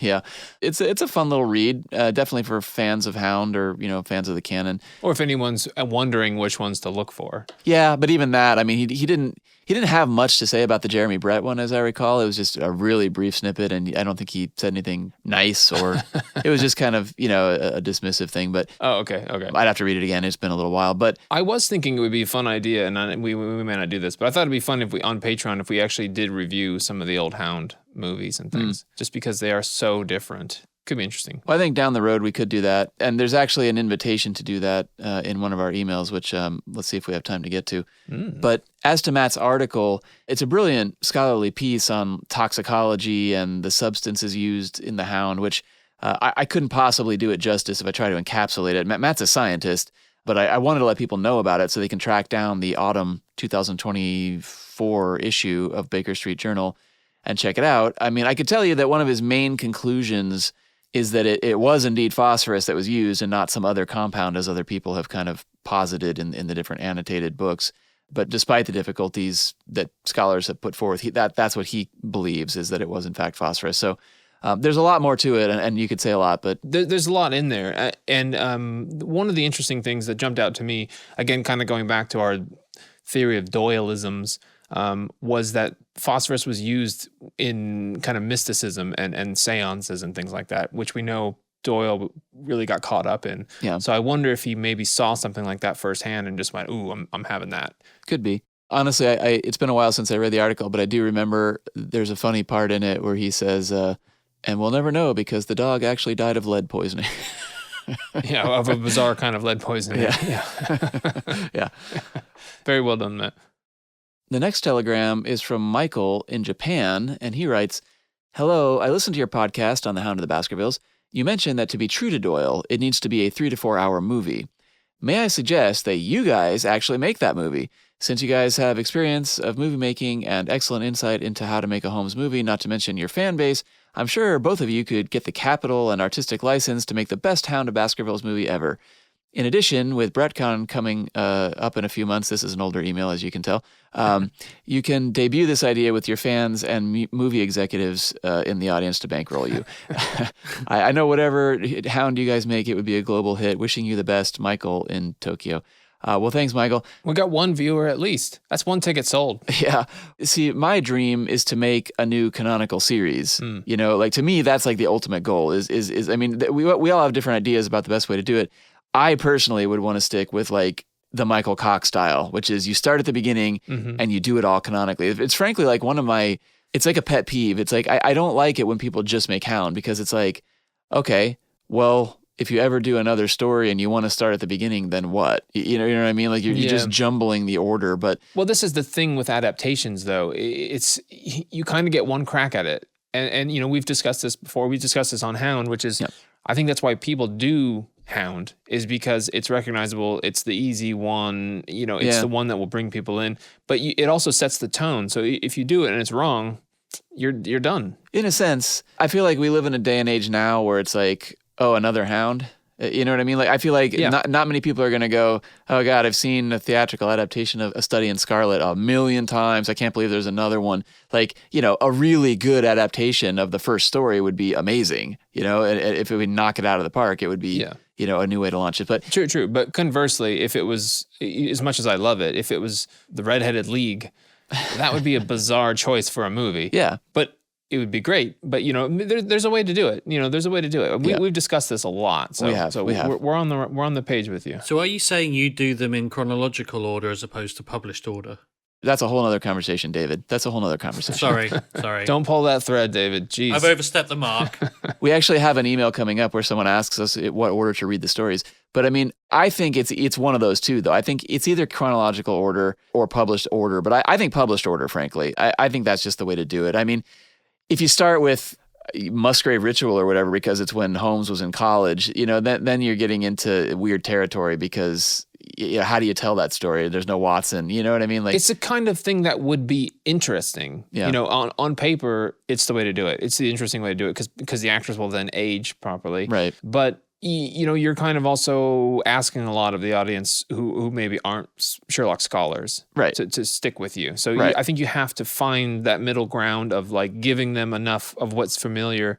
I mean, see the Robert Downey Jr. movies. You know, it's there's a sweet spot. It'd be one thing if the Gloria Scott was the best story ever written, and then you started with it. That would be fine. Right. But I don't know. I just kind of feel like Doyle had a success, and it's not because he wrote Gloria Scott first. It's because he wrote, you know, A Study in Scarlet first. So I think you got to like believe that the reason this thing has lasted this long is because Doyle knew what he was doing, and you just follow the trail. But then you'll have the really weak stories right at the end. True enough. But I think, you know, by that point we'll get canceled by then, and it's not a big deal. we can make it work. The series gets canceled, or you get canceled, Luke? Both. I think to do any of it right would be a lot of money, and I mean, it's one of our goals. It's one of our life goals, and we're working to get there. It's a dream. I would say it's more of a dream than a goal. Yeah, that's a huge thing. But like we would, absolutely love to. I think everyone in the world would love to do that. But yeah, us too. If there's anyone out there who has a few million who wants to get us started on that, get in touch. Yeah. The next telegram comes from Toby, and Toby writes, "Hello there. Hello. Hey. I just wanted to say how much I enjoyed the Hound episodes. Your conversations are always so interesting and engaging, and you did another amazing job despite it not being an episode on your highly rated list. I've been following the pod for a long time, and it's always a treat to see a new episode pop up in my feed. I'm also delighted to have purchased a couple of tickets to BrettCon, which I will be attending with my 11-year-old daughter. I introduced her to the series a few years ago, and we watched it all together. She's gotten hugely into it, and in her upcoming Lambda acting exam, she has chosen to do Ryder's confession speech as one of her staged monologues. She will be channeling her inner Ken Campbell. Well done for organizing the event. All the best, Toby." Thanks, Toby. Sorry to get to your email so late, but and congratulations to your daughter on choosing a fantastic scene. Yeah. From the Sherlock canon. Way to influence that daughter. You're raising her right. Yes, I mean Ken Campbell. What an actor. I actually just watched this one on the AI Upscale the other night too, and again, it's almost frightening how much more gum there is in the video. Well, I was gonna say how much more present you feel like you feel like you're looking into their eyeballs. You know what I mean? Like in a way, like you really feel like you're right there next to him. Like the part where he's like, "For God's sake, Mr. Holmes, think of my father and think of my mother. It would break their hearts." You know, it's yeah, it's very moving. Ken Campbell. I also just want to say one thing, which I don't know if we said this on Hound anymore. I can't remember. It was like so many hours of audio. But when I watch a movie or when I watch a show or I watch anything, I try to just absorb it and take it in. And then typically when it ends, I either go, I had a positive experience or I had a negative experience. And if it was negative, I just don't think about it anymore. Mm-hmm. And with Hound, it is mostly positive. It's just compared to everything else, it just doesn't rate as high. So I think most people are on that page. Yeah. The next note is from Ian. Fantastic podcasts on the Hound of the Baskervilles. I tend to agree is just not great, but also there isn't a Hound of the Baskervilles that beats it. Right. Also, that one version where Stapleton kills Beryl was awful. Anyway, regarding the lobotomy of Selden, I was perplexed by that originally, but I think now that it was an attempt to help the Barrymores to not seem absolutely terrible in helping someone who went around murdering families. If there's not really a chance that Selden would repeat the crime for which he was imprisoned, it doesn't seem nearly as bad for him to be sent off somewhere else. I'm very curious to hear what other things Trevor Bowen said about the series. He's my favorite of the writers on the show, and my favorite of his episodes is The Priory School, followed by The Dying Detective. Yours, Ian. Thanks, Ian. Yeah, I mean, that's probably the best explanation for the lobotomy. Mm-hmm. I mean, it helps with the credibility. It's just awkward. It's awkward storytelling, but I actually just watched an interview with a neurosurgeon, and he does talk about lobotomies, and he's like, obviously we don't do them anymore, but we did them very recently. I can't remember how recently, but it's more recent than you think. And to his point, it was a huge step in advancing what we know about the brain. So yeah, we're also talking about turn of the century medical knowledge, which is, vastly different from today's medical knowledge. Right. That could have been hip and happening back then. You want to get a lobotomy in your story. Yeah. As we were told, better a bottle in front of me than a frontal lobotomy. That's right. And as for Trevor Bowen, yes, we'll be hearing more from him in the next episode, I think. His interview was challenging. I mean, we didn't have the best phone connection, as I recall. Mm-hmm. So we're doing our best to put that interview out there and make it work where we can. Eventually, we'll try and put out the uncut version, but it'll just be choppy to hear. So we haven't been in a hurry to do that. But as a sneak peek, his favorite episode was the Priory School as well. Yeah, and like a lot of folks from back in the day, he remembered certain episodes. And there were others that were, harder to recall. So, we'll do our best to integrate that where we can. But you're right. We all love Trevor Bowen. Yeah. Series royalty for sure. Definitely. The next letter is from Steve in Jackson's Point, Ontario. He writes, "Hello, gentlemen." Hello, Steve. Hey, Steve. During your podcast dealing with the Hound, you read a message suggesting a Scottish origin. Perhaps there's an alternative source. There is a legend of a spectral hound betokening death known as Black Shuck. This was a well-known story originating from East Anglia in the southeast of England. Here's the link, and he gives basically it's a Wikipedia link to Black Shuck, signed by Steve in Jackson's Point. Thanks, Steve. So here's a tiny little bit of that Wikipedia article. It says, in English folklore, Black Shuck, Old Shock, or simply Shuck, is the name given to a ghostly black dog, which is said to roam the coastline and countryside of East Anglia, one of many such black dogs recorded in folklore across the British Isles. Accounts of Black Shuck and descriptions of the creature's appearance and nature vary considerably. It is sometimes recorded as an omen of death, but in other instances it is described as companionable. According to the Oxford English Dictionary, the name Shuck derives from the Old English word skuka, which means devil or fiend, perhaps from the root ska, to terrify. The first mention in print of Black Shuck is by Reverend E.S. Taylor in 1850's edition of the Journal of Notes and Queries, which describes Shuck the dog fiend, quote, "This phantom I have heard many persons in East Norfolk and even Cambridgeshire describe as having seen as a black, shaggy dog with fiery eyes and of immense size who visits churchyards at midnight." So yeah, I mean, another possible inspiration. I feel like, devil dogs are like ubiquitous in folklore at this point, but yeah, hard to say. Looking at some artists' representations of it, also, I wonder if that's where Sirius Black comes from. There's also a couple variations of it here with like one red eye and things like that. So Nice. definitely a good influence. It'd be an interesting thing. He's not a hound. It's not necessarily like a hound dog like what we imagine. But Yeah. this is more like what's in my mind when I think of the Hound of the Baskervilles, something like this. Something creepy. By the way, the band The Darkness released a song on their album Permission to Land called Black Shuck about this beast. Cool. I'll have to listen to that one. I can get down with the darkness. It's always fun to find another hellhound, especially one that is also companionable. Yeah. Funnily enough, have you guys heard of the Beast of Bodmin? No. I've not heard of it. So Bodmin's a town in Cornwall. This is a more recent story, but apparently there is a roaming black cat on the Bodmin Moor, which some liken to a Black Panther. Up to 60 sightings. Yeah, so there's still an animal roaming the moor, but not necessarily a dog, this time a cat. Interesting. I'll have to look that up. That's cool. Yeah. The next message is from Andrew. Hi, Gus. Well, he says hi, Gus and Luke, but... nothing for I'll David. say- Hi, Andrew. I won't take it personally. Longtime listener, almost from the beginning, I think. I enjoy everything about your podcast, but for my part, I especially like the comments you make as professionals in the film industry yourselves about the directorial or production choices or issues in the various episodes.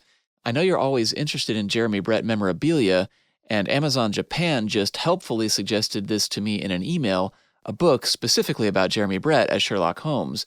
And he provides the link, but if you just go to Amazon Japan and search for Jeremy Brett, it pulls it up. He writes, "Looks like it was just released last November.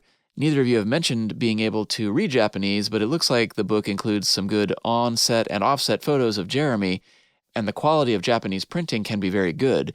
Shipping is more than the book itself, but even so, with the dollar so strong right now, the total shipping was just about $43. I haven't bought it myself, so I can't say for sure if it's worth it, but I wanted to bring it to your attention. A lot cheaper to buy it new than in an auction in 20 or 30 years when it's rare and out of print. Good point. Thanks again, Andrew." Yeah, good tip, Andrew. And of course, I went ahead and bought this. Nice. I can't read Japanese, but it is on my list of things to do. And then you'll be able to write that list in Japanese as well. You're dang right. Yeah, I have it here in front of me. I wasn't actually going to pull it out, but I do have it. I mean, I can report it. It's a good, hefty book. It's a lot of pages, a lot of thin paper, a lot of small writing, and a lot of pictures. I'm showing you guys this on the Zoom call as though anyone else can see it. But, there's pictures in here that I hadn't seen before, behind the scenes stuff. Maybe I've seen them before and I just forgot, but who knows? But in my view, it's definitely worth putting in your collection, even if you can't read it, just because it's just a fun little book. Yeah. And, maybe someday we'll get an English translation, or I can get one of my friends who speaks Japanese to read me this entire book. Well, we had a BrettCon listener who's a translator. It's about 700 pages, this book. Wow. Perhaps someday. The next telegram comes from DT, who writes, "Love the podcast. I've been watching the Granada series since I was in my 20s. I was at a Walmart looking for a smaller second television for my bedroom. I'd never really been a Holmes fan in any form, but while trying out a potential new TV, one of the early Brett Burke episodes was on, most likely a PBS mystery, and I was blown away. From that night on, I was a Sherlockian.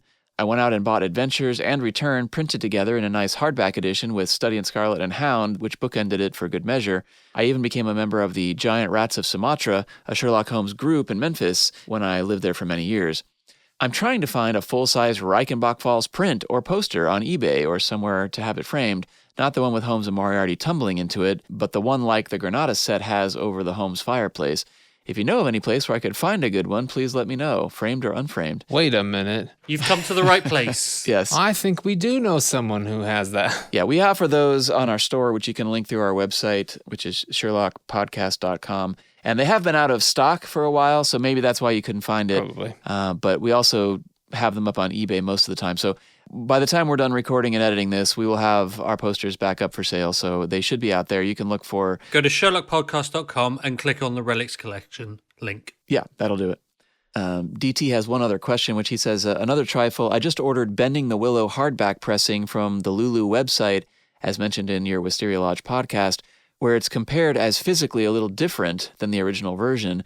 Was the Kaleidoscope version ever published? And if so, how did the Lulu and Kaleidoscope editions compare? Please advise.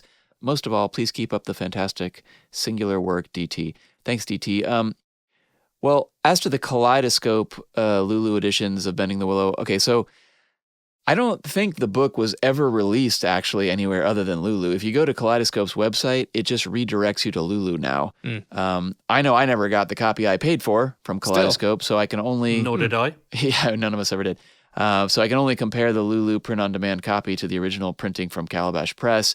It's funny because I guess I'm getting old, but we did a video comparing those, didn't we, Luke? Didn't we? We did a video where we held up both copies. I think that was on Patreon. I think so. I seem to remember we did that. So if you want to see a side-by-side comparison, you can look for that video on Patreon.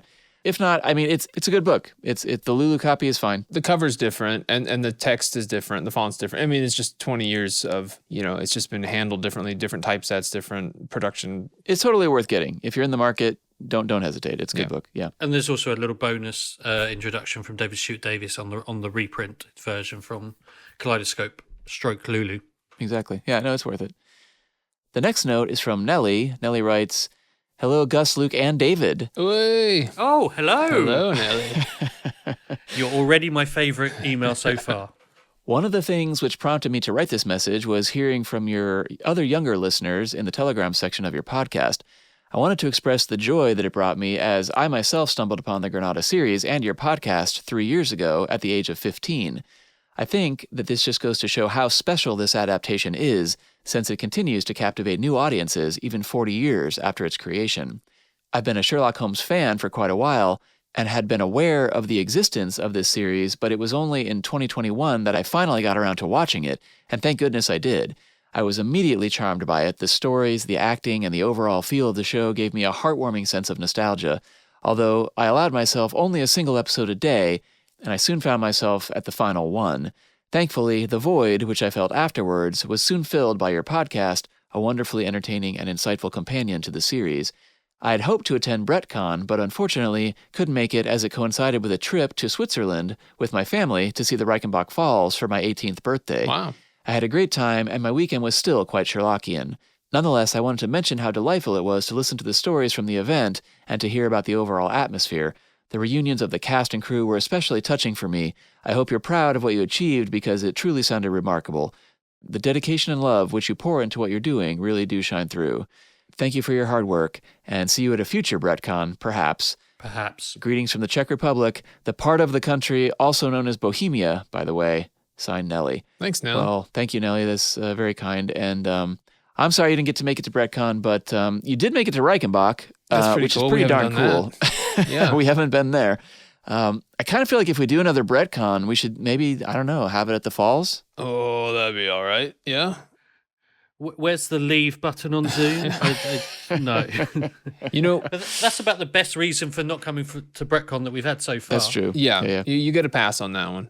We did have, when we did the BFI screening, there was a young gentleman that came up to us and said he wished there was a platform for young Sherlockians to be able to communicate and discuss things. And I told him, I think if you can't find something, you should make it. And so I hope he made it. I don't know if he's been in contact, David, but I know we do have a number of young listeners, and it'd be interesting if they started their own forum, Young Sherlockians or something. It would be cool. The only thing that would be terrible about that is when they get old, then they have to leave their own group. They have to leave. But yeah, true. And there's like some sort of bloodletting involved or something. Yes. Speaking as the youngest one here. You're not that young. Come on. I don't actually have anything to say. I just wanted to say that. You scoundrel. The next missive is from Will. Hi, guys. Hi, Will. Hello. I just wanted to say thank you again for one of the highlights of my year visiting BretCon.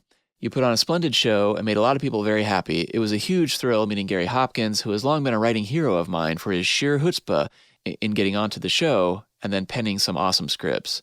I've been revisiting some of your early podcasts alongside my wife and I's mega rewatch of the whole series. It's a perfect accompaniment to a Sunday morning full English breakfast. And was fascinated by the Greek interpreter one. Not sure if this has been covered by you already, but Harold Latimer, Nick Field, was played by the son of one of Britain's most famous stand-up comics, Sid Field. Nick never knew his father, who died when he wasn't yet 2 years old, and Sid left the family in debt. To raise money for his elder sister's education, none other than Danny Kaye held a midnight matinee at the London Palladium Theatre in 1951 in honor of Sid. Doing turns in front of the packed house were Laurence Olivier, Vivien Leigh, Orson Welles, Peter Ustinov, Judy Garland, and dozens more stars. It's very weird that this then fuses my 2 YouTube documentaries together, albeit tenuously, on Holmes and Sid Field. Will's YouTube channel is called Will Write and Talk, and you can find it out there. And he just says, best wishes and keep up the good work, Will. Well, thanks, Will. I mean, that's interesting about Nick Field. I did not know that, or if I did, I've totally forgotten. Do you know about that, David? Did you know that? No, I'd never heard of Sid Field either, which is probably an error of my... I knew the other names, just not that one. Well, if his memorial was held in 1951, as you know, you might be forgiven for not knowing about that. Before my time. Yeah, Yeah, you're not quite that old yet. No. I mean, that would be great if there was like footage of that show. I mean, 1951, it seems unlikely, but yeah. I mean, check out Will's YouTube channel, Will Write and Talk. He has some cool videos on there. He actually has a video about Holmes, about Alfred Hitchcock's silent era, and also Sid Field as he describes. So yeah, check those out. And I believe the Greek Interpreter was Nick Field's last ever credit as well, or at least according to IMDb. So yeah, he's literally just did the Greek Interpreter and thought, I'm not going to get any better than this, so I'll leave the industry completely. The next telegram is from Simon, who writes, "Hi guys from Queensland, Australia. Hello. Hello. I started rewatching the series a couple of months ago and by chance came across your podcast. I decided to pause watching the series to catch up on the podcast, and I'm just up to Wisteria Lodge. I first came across the series in the late 90s whilst a student living in Edinburgh. It gave my flatmate and I a welcome daily break from our studies, watching it on what was then a fairly new ITV2. I probably didn't appreciate the acting as much as I do now, but I remember finding Holmes's eccentricity fascinating, and we both frequently found ourselves undertaking comedy impersonations of Jeremy Brett's Holmes during random situations in life, mostly whilst inebriated, as most students frequently are. As well as complimenting you on your podcast, I'm writing to you for advice. I have never read the Doyle books, but now find myself in a time of life when this is more possible. I have recently acquired copies of the 3 volumes of Leslie Klinger's annotated books. Volumes 1 and 2 were impossible to find here in Australia, and I had to get them in from the US, which was not cheap. My question is, which order would you recommend I read the books? The publication order starting with Study in Scarlet, or as Klinger has written them in his books, starting with Volume 1? All the best, Simon."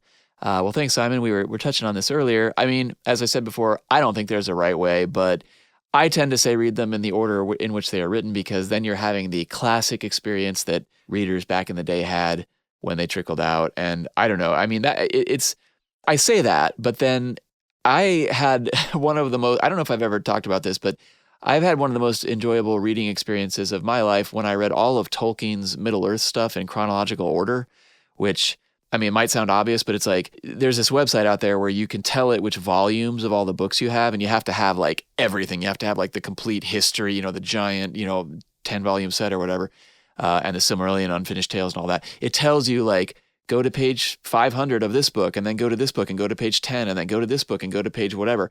And I just read the whole thing that way. And I've never done that with Holmes. Maybe next time I will. I don't know. But I think just sticking to the original order, you get the fewest like continuity issues, or at least noticeable continuity issues. Less noticeable. Yeah. Yeah, I think unless you're doing like a scholarly study, I'm speaking just for myself, I think it's more interesting to just read them as they were released. I mean, it's like watching Star Wars. Yeah. I mean, now you definitely start with episode 1, because why wouldn't you? But growing up with Star Wars, I mean, it was interesting to be able to go backwards, and like they almost feel like flashbacks. So I think, I think you're right. Unless you're writing a paper, unless you're very, very familiar with the stories and you want to look for inconsistencies, then I think just read them as they were released. Yeah. I think I'm right in saying as well that there isn't a definitive chronological list of the stories in order. Anyway, I think there's some discussion within the community around which story is there. Some discussion is a really nice way of putting that. If there's a discussion about anything, it's about how bad Watson was at keeping dates. Yeah. And how wrong he was very often. So that's something else you have to really consider. And I've said it before, it kind of puts my teeth on edge. Yeah. Reading that stuff. And can you really read the stories knowing that all the train times are ultimately wrong? Right. See, that takes me right out. I feel like the guys at iHose might have a better answer than we do on this, but they will. That's the answer we have. Yeah. Check out iHose. I'm sure they actually probably, I mean, I'm not exaggerating. I mean, they've done hundreds, if not thousands of episodes, and they've covered everything. Yeah. And I'm sure they will have a definitive discussion about this, or at least reasons why to do one or the other that are going to be way more insightful than us. Yeah. Martin writes in next to say, "Hello all. Hello, Martin. Hello, you. I write as a relatively new listener to your podcast. My journey with you started in early 2023, but paused for some reason later that year. I have therefore been kicking myself over the last 2 days upon learning of the event in Guildford in May. What a wonderful event that must have been. This note is to share with you that I once stayed at Castern Hall, which served as Merripit House, home of the evil Stapleton and his unfortunate wife for the Hound of the Baskervilles episode. I visited the house for work-related reasons with my wife and our basset hound, Elby. The house's interior was, as you'd expect, different from that which appeared in the episode, not least our bedroom, the scene of the dramatic rescue at the episode's conclusion. Nevertheless, I felt Jeremy, Edward, and the others' presence while we sat by the fire, and our visit, along with your wonderful podcast, has only served to strengthen my bond with the series, which has been part of my life for almost 20 years. Sincerely yours, Martin. P.S. The first episode I ever saw of Granada's Holmes was The Solitary Cyclist, filmed at Adlington Hall. Perfect. Have you any knowledge of the location of the track on which Miss Smith and Carruthers encountered one another? I can't find it on Google Maps anywhere. Well, thanks, Martin. Is the track on our list? No? It is not. I have tried to track it down. I have been given local knowledge by other people, but I've never been able to find it. Huh. The search continues. Have you driven there? Have you gone there? Yeah, I went. Well, we asked Barbara Wilshire about this, and she said it was all right there in the same spot, basically, didn't she? Well, yeah, but typically that's how these things would have been. It's just you find a location and then it's just what can we do right here kind of a thing.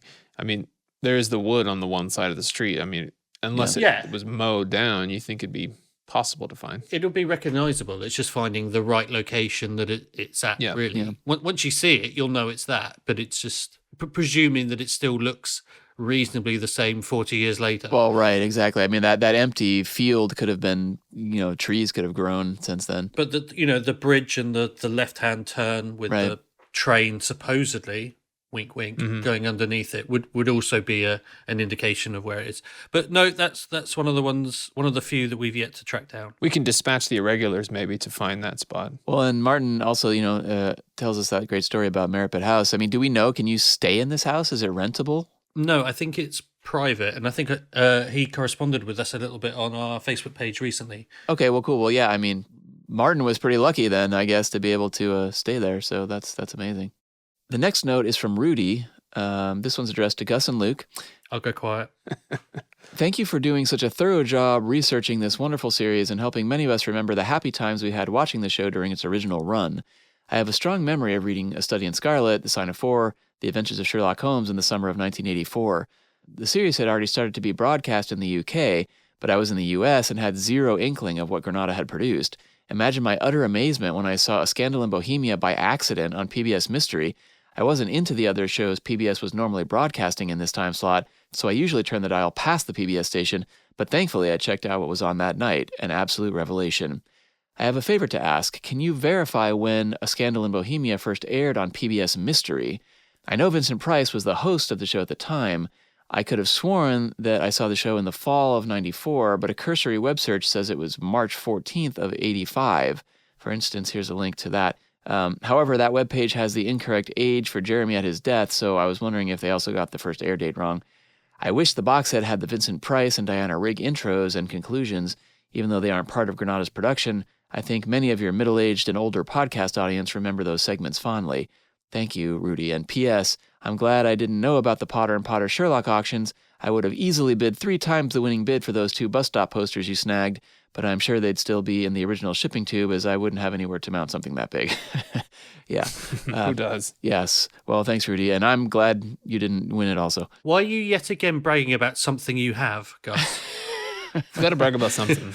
Well, it's funny because I have to say I have yet to hang those posters too. It's like they're big, and I probably could make room. I just haven't had a chance yet. You could wallpaper a room. Yeah. Well, about the air dates of the PBS, I really don't have an answer to this. There's a couple different sources, the one you found, but all the books just list the original ITV air dates. And I think, frankly, the PBS stuff, a lot of that was locally run. We've had actually some communications with people who worked at PBS stations around the country, different places, different times. And, like they would do promotional things, but they were not all connected necessarily. So I think it was kind of, it could have aired at different times depending on the region where you were. I mean, totally different days, totally different months, in fact. Right. So maybe that website just is chronicling one PBS station or something. Yeah. But I mean, it first aired on ITV April 24 of 84. And I think it didn't even sell abroad. I don't think it showed up on PBS for a year.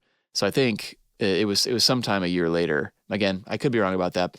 But as for the Vincent Price and Diana Rigg intros, I mean, couldn't agree more. I think like if anyone ever comes to us and consults us for a future release, we will fight for those. I mean, we will find them and get those included because they are fantastic. Definitely. Yeah. Next, Travis writes in to say, I am thrilled to learn that this podcast exists. How did I not discover it earlier? I can't wait to dive in and devour it. I have a question that you are perhaps uniquely suited to address. As a longtime fan of the Granada series, I own all the episodes on DVD, both the original US MPI edition and the later complete green box edition. While the complete edition boasts a clearer picture, I'm less sold on the color, the audio seems poorly mixed. Some of the dialogue is so low that it's practically inaudible. Just as I crank my volume up to hear it, another voice or FX or music cue cuts in at ear-piercing levels. And yet, in all the glowing reviews I've read about the complete collection, I've never seen a word written about the audio. Is this a known issue? Is it addressed somewhere in your podcast, or is it just me? Thank you, and I hope to hear from you soon, Travis. Thanks, Travis. Well, thanks for listening. And I mean, we have talked a little bit about audio issues on the various sets, though I couldn't possibly tell you which episode that was in. I mean, suffice to say, yeah, there are differences. There are differences, but it's also, 80s TV. So, boom mics only pick up what you point at them and, things like that. So, but see, like there's other issues too, though. Like old DVDs. I mean, there are instances. I just listened to a Neil Finn concert. It actually did have a 5.1 track, which I was kind of shocked. I was like, oh, wow, did DVD have 5.1 back then? I can't even remember. But frankly, the 5.1 track was terrible compared to the stereo track. So, depending on your devices, depending on how you're listening to it, your speakers, depending on, which audio track you might have selected on the set. Like, I mean, there's so many factors. It's just almost hard to nail it down. But I can say this. I mean, we've looked at the Blu-ray sets far more closely, and there are differences, big differences on some of those. I mean, meaning and like picture and everything. Yeah, like not just mixed differences, but like they somehow got like echo tracks on certain pieces where they weren't there before on other releases. I mean, I don't know. I mean, it's bizarre to me who's mastering these things and how are is anybody supervising this? It's well, but it could be any number of things. It could be that the green set, which is the one I have, was maybe more faithful to the original mix. Whereas maybe some of the other sets, they've actually spent time to clean them up or automate things, So it's hard to know because there isn't really a document or a reference out there. It's just, you just kind of get what you get. But I mean, it's also the kind of thing where if whoever was putting these things out on disc had the money to spend, which no one ever does, they would have some really great professionals come in and do a really great job. But I feel like they're most of the time it's just getting slapped out and put out. Yeah, this would be thousands of hours to try to clean up every audio thing, Yeah, exactly. But there's also the point of, like you said, of like what was it like when it originally broadcast? I mean, I remember watching this in our house in Pennsylvania on a black and white TV with a speaker that was like the size of an iPhone. Yeah. You know what I mean? Like, and it was mono, it wasn't stereo. So it's like, there's just so many factors. But you can have that experience. They're on YouTube. Yeah. They're basically the broadcast versions. They're on YouTube, so you can compare them that way. But I will say, if you can, I'd recommend going Blu-ray because in every conceivable way, they are a step up from the DVD. So maybe worth it to you. And Blu-ray players these days, you can get one for like $100. So it's not too bad. Yeah. The next telegram is from Alex, who writes in to say, my name is Alex from Bath, UK, and I have just started listening to your podcast, which I am thoroughly enjoying. In an age of short content, social media, and clickbait, it's refreshing to take a calm, analytical, and pleasant walk through the Granada TV series with your expertise and opinions. I got into reading Agatha Christie and Poirot at the same time I started reading Arthur Conan Doyle and Holmes as a young teenager, but never got enthused about Holmes as much. But now that I'm older, I appreciate the Sherlock Holmes stories more and have begun reading them again with new enjoyment, alongside watching the Granada series and the corresponding episodes from your podcast. I had two questions, if that's okay, with regards to literature. I've scoured the internet, looking at various Sherlock Holmes editions. Is there a collection out there that has the color Paget illustrations that accompany some of the stories that you would recommend? And is there a specific annotated Sherlock Holmes that you think would be worth reading? With many thanks and best wishes from across the pond, Alex. Thank you, Alex. Well done for pronouncing Bath correctly. Did I do that right? Yeah. How else would you say it? Bath. Okay. Bath or bath. Incorrectly, like bath. Water. Water. Bath water. Well, I'm not sure if I'm being punked right now or not, but I said it the No, American way. I'm being slightly sarcastic, but you did pronounce it right. Okay, good. Well, regarding the Pagets, the illustrations were mostly pen and ink drawings, but you're right, there were a few watercolors and some pen and ink ones that had a color wash applied. But it's also true that a good number of the originals have been lost over time. So the short answer is that there does not seem to be a complete collection of the stories with the full color illustrations out there. There was a book put out by Wessex Press a while back called The Complete Paget Portfolio by Nicholas Utekin, which I actually forgot I had, but have here in my hands. This book, I mean, it has high quality, full color pictures of all of Paget's surviving original Sherlock art, but not the stories. So, I mean, it has, wonderful information about the creation of the artwork, and it looks at Paget's history and his techniques and stuff like that. But unfortunately, this book is actually out of print on the Wessex Press site, and it can be a little pricey on the secondary market if you can even find it, which, doing a cursory look online, I could not. But you could always drop a line to Wessex Press, Gassagene Books, and let them know you're interested, and perhaps they'll do another print run of that if there is enough demand out there. There's also a good website that details which of the originals are still known to exist, and that's on bestofsherlock.com. If you just go there and search for Sidney Paget original art, you can find that. Also, iHose did an interview with Nick Utekin on episode 156 of their podcast talking about the art, so check that out. Yeah, we were actually corresponding with Bert and Scott at iHose about this, and Bert sent us an email and he wrote this. Paget was a master of tone and wash. His original art had breathtaking detail. All of his illustrations, though, were then printed in black and white. His original drawings were all engraved by other artists, some of whom may not have been as talented as he was. In the engraving process, the original drawing is copied, either photographically or in the early days by hand, onto a wooden block or metal plate. The drawing is then printed from that engraving onto the paper of the Strand magazine. Paget even applied white to highlight certain areas of his drawings, which also helped the engraver.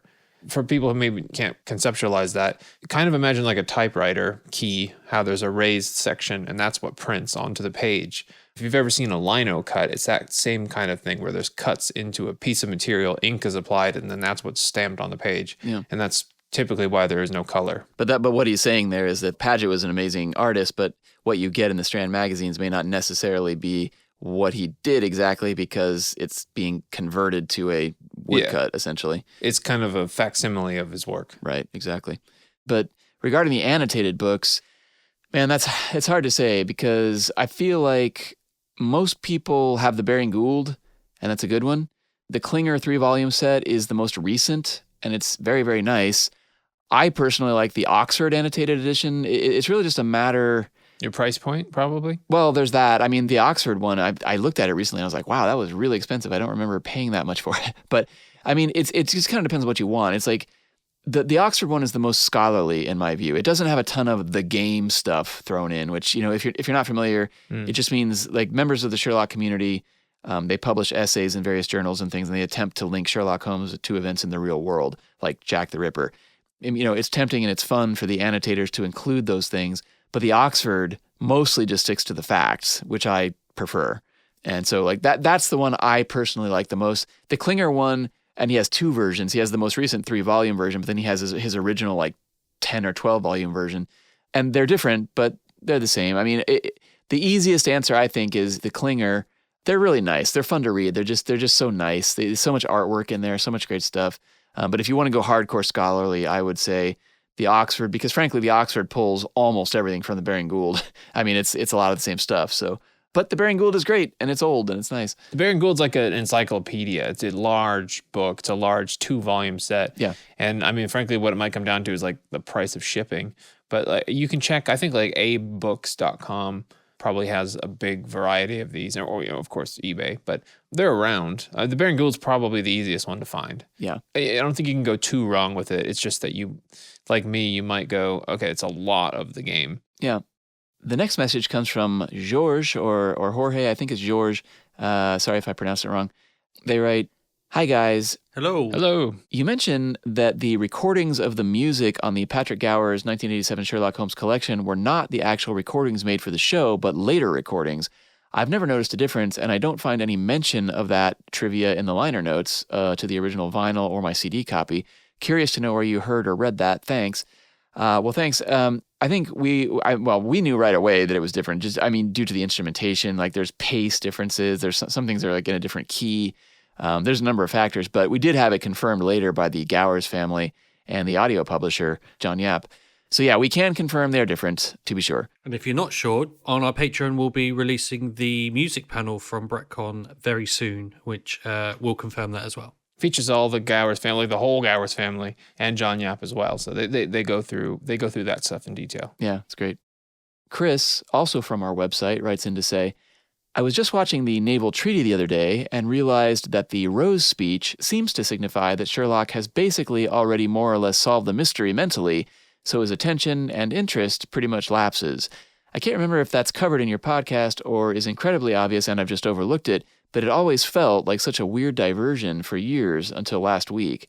Thanks, Chris. Yeah, I mean, it's a good observation. I'm not sure if we talked about it, but I think that might have come up at BretCon, if I'm being honest. I'm not sure, but either way. Yeah, I think it did come up at BretCon. I don't know if it came up on stage, but we did spend a fair amount of time with Allison, and I think that kind of was the consensus that it was. Maybe he hasn't already solved the case, but he's so far beyond whatever they're talking about that he's now just focusing on this Rose. Right. Because I think she then says, do you have any clues to this mystery? And he just goes, mystery? Yeah. Oh, right. He's just somewhere else because it's already. See, but that's why it's confusing, because then he goes on an investigation which takes him all over town. So it's like if he solved it already, why would he even bother going anywhere? You know what I mean? So he's gonna confirm. It's wrong to theorize before one has facts. Yes, exactly. Can't make bricks without clay. No, I think it's a good observation, and yeah, I think it's come up. But again, as with all these things, it's open to interpretation. But something Jeremy loved, so it's great, and it's also in the play. So. We have it twice. Okay, I think we have time for one more, and this comes from Andrew, who writes, "Hi, Gus and Luke. And David. I love your podcast and the insights behind the scenes of the Granada show that you give. I've been a fan of Sherlock Holmes ever since my dad introduced me to the Basil Rathbone Nigel Bruce movies he'd watched as a kid on TV. I still remember the first one we watched, The Voice of Terror, 1943, followed soon by The Hound of the Baskervilles from 1939. For the longest time, Basil Rathbone was my Holmes, but I did also watch the 1954 series with Ronald Howard as Holmes and H. Marion Crawford as Watson. And I remember watching The Hound of the Baskervilles from 2002, the BBC movie, on BBC America as well. All through those years of my childhood, I avoided watching the Granada show and pretty much all other versions. For some reason, I thought it was a public television version literally made on the island of Granada. That would be interesting. Yeah. But early this year, in the midst of a terrible health-related struggle, after many years of not being connected to many of my special interests, I found the Granada series on YouTube. I saved the playlist and then proceeded to buy the DVD box set of The Adventures of Sherlock Holmes with Jeremy and David Burke. The first episode I watched was The Dancing Men, and I was hooked. Part of me is still flabbergasted at how I somehow managed not to watch the best, most canonical, and most well-done Holmes rendition ever, and the other part of me has latched onto the show and won't let go. I'm autistic, and the Granada show has become my daily comfort show and a permanent fixture in my TV series collection. All that being said, I watched your podcast episodes of the Granada Hound of the Baskervilles on YouTube, and I may have an interesting perspective to offer on the three versions I love, being 1939, Granada, and the 2002 BBC movie. I thought your analysis of the Granada version was both thorough and very accurate. In listening to you guys list the other versions you watched before the podcast, I found myself thinking of my favorite version, 2002. I offer you this little modest tidbit of analysis. The 1939 Rathbone Bruce version was a typical 1930s Hollywood adaptation of a famous novel, and I feel it got the balance of the story to atmosphere quite admirably right. The Granada version was, I think, an excellent direct book adaptation, and I love the whole cast, and their quality of acting was phenomenal, but it does lack considerably in the structure, pacing, and gothicness other versions succeeded at. Now, 2002. Firstly, I think it must be stated that it serves as more of a remake of the 1939 film than an adaptation of the novel. The film follows mostly the same flow as the 1939 film, retaining many of the earlier film's plot points and theatrical liberties. However, I think it succeeds, like the 1939 film, in finding that perfect balance of story to Gothic atmosphere. Both the 1939 and the 2002 versions do indeed take considerable theatrical liberty from the Doyle story they're based on, but I think they do it in a way that amplifies the themes and story of the novel. If you managed to make it this far into my seemingly endless exposition, I want to thank you for all of your hard work on the podcast, BrettCon, and giving all of us Sherlockians something very enjoyable to listen to in between watching episodes with David Burke, Jeremy Brett, and Edward Hardwick. I highly recommend watching the 1939 and 2002 Hound versions back-to-back and see if anything I said makes any sense. Thanks, and best wishes on your own film projects, Andrew. Well, thank you, Andrew. I think he's got some fair points in there. I do...